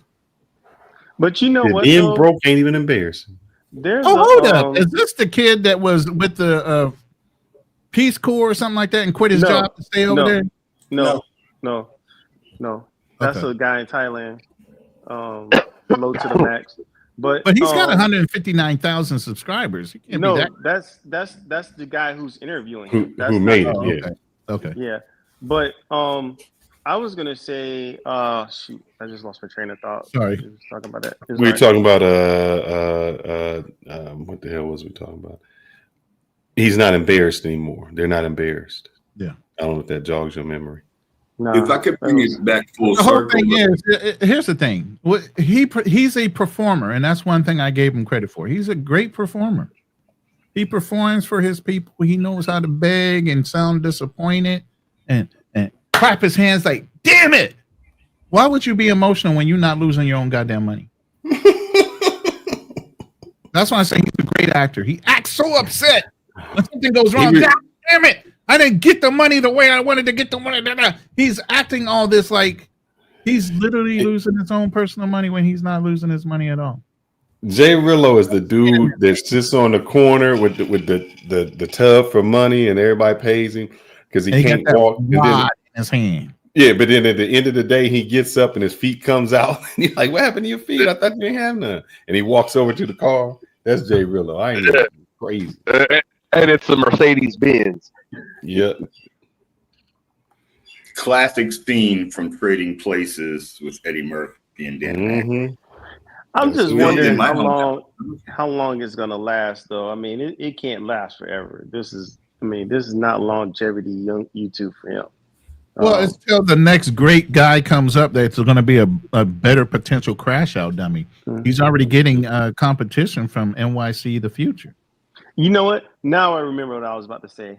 So I don't know if you guys had ever did any did you ever any of you guys watch any British shows? And there's a British show in particular called Benny Hill, all those. Yeah. No, not Benny Hill, but it's done by Ricky Gervais. He's a comedian.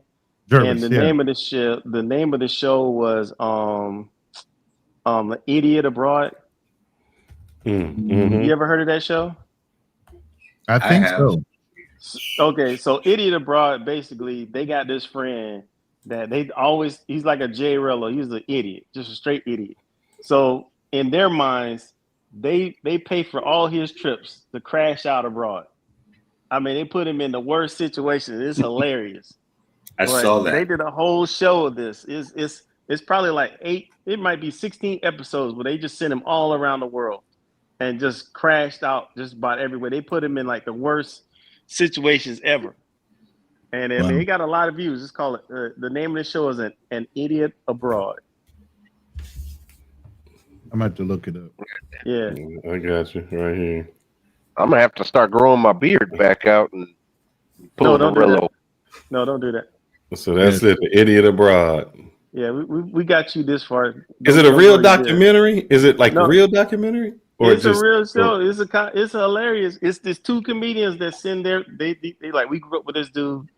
He's an idiot, and we can send him anywhere, and we just want to see him freak out. We just want to see him crash out. I mean, is it unscripted? Like he's really like an idiot, or is it? It's unscripted. Oh. it's shot documentary style, but scripted. So they put him in situations. Yeah. Gotcha. Well, yeah, that's a good way of explaining it. Yeah. I've seen. Wow. Yeah. Respect.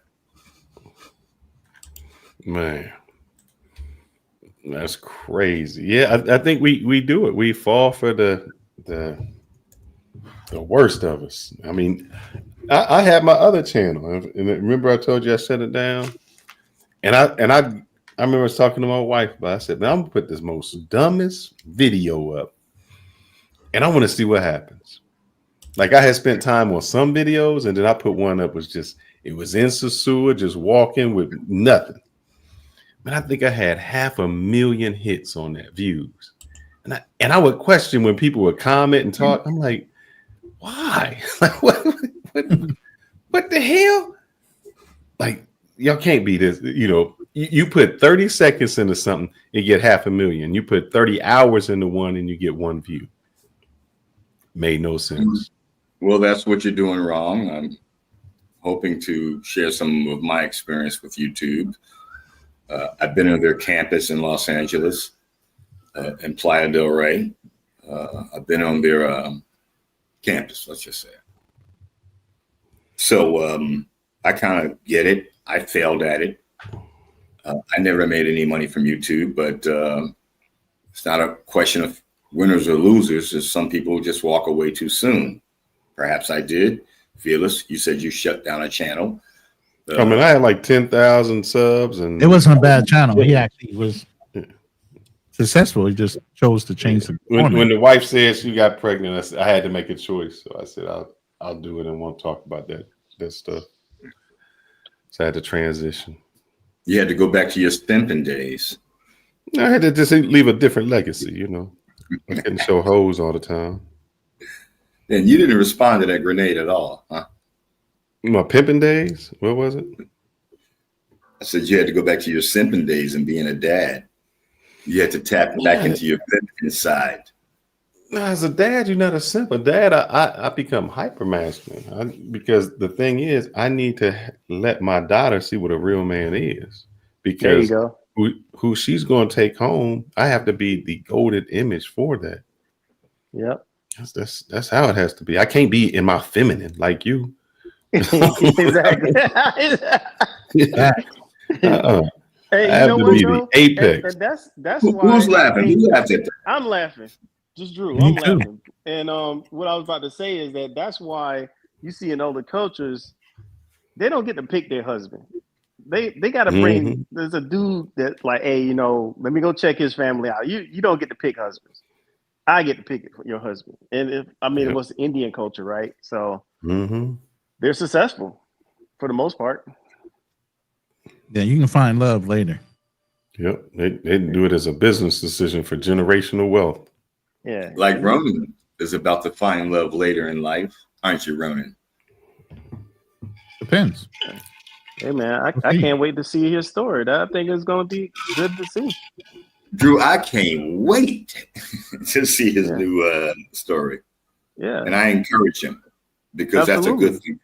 Yeah. I do. Absolutely. I don't want him to crash out like this brother, like I see here in the background, the video I sent you, because he went through some pitfalls that I thought he would have at least addressed before he even left.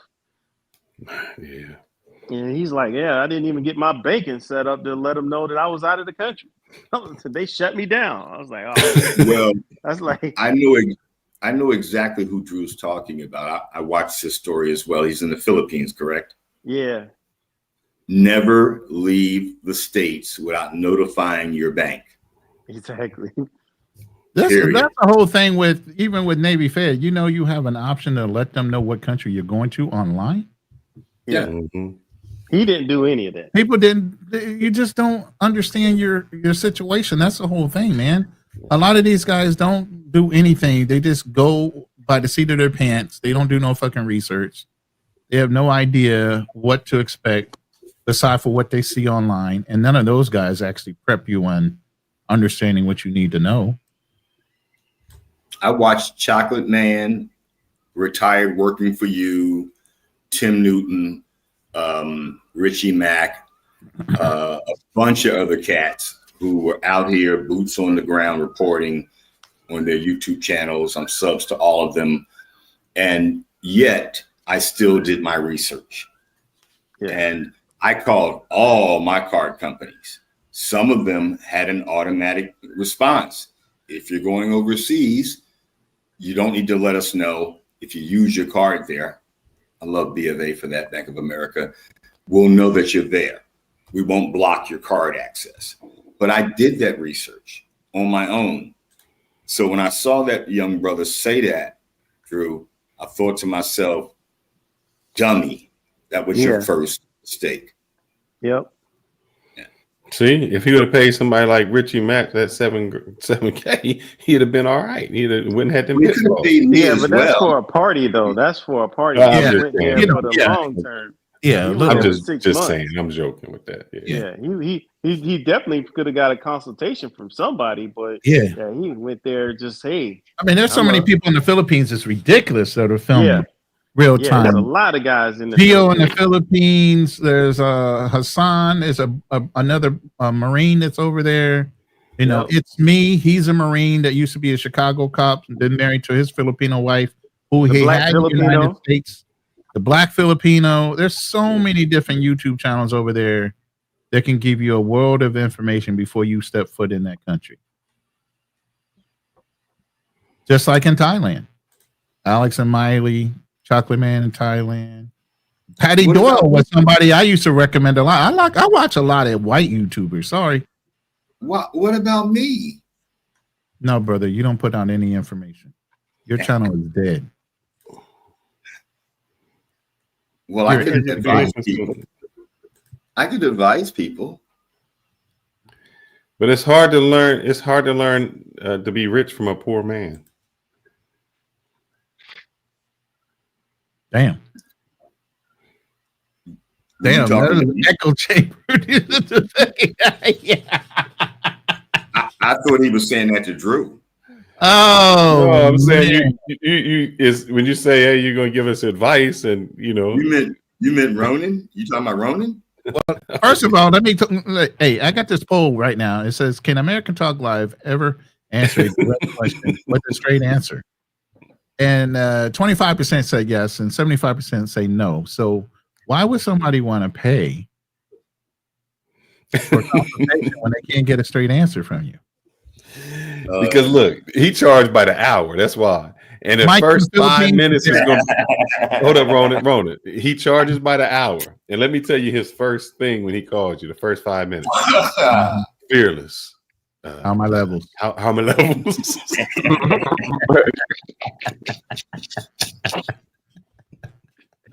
I am legend. Oh Lord Jesus. I would we're gonna be wrapping it up in a minute, I hope, Fearless. I mean, good, I hope so too. Unless you want to hear more of my bullshit. But I would say this, man. As long as you know you're spewing out shit, that's all we need to know.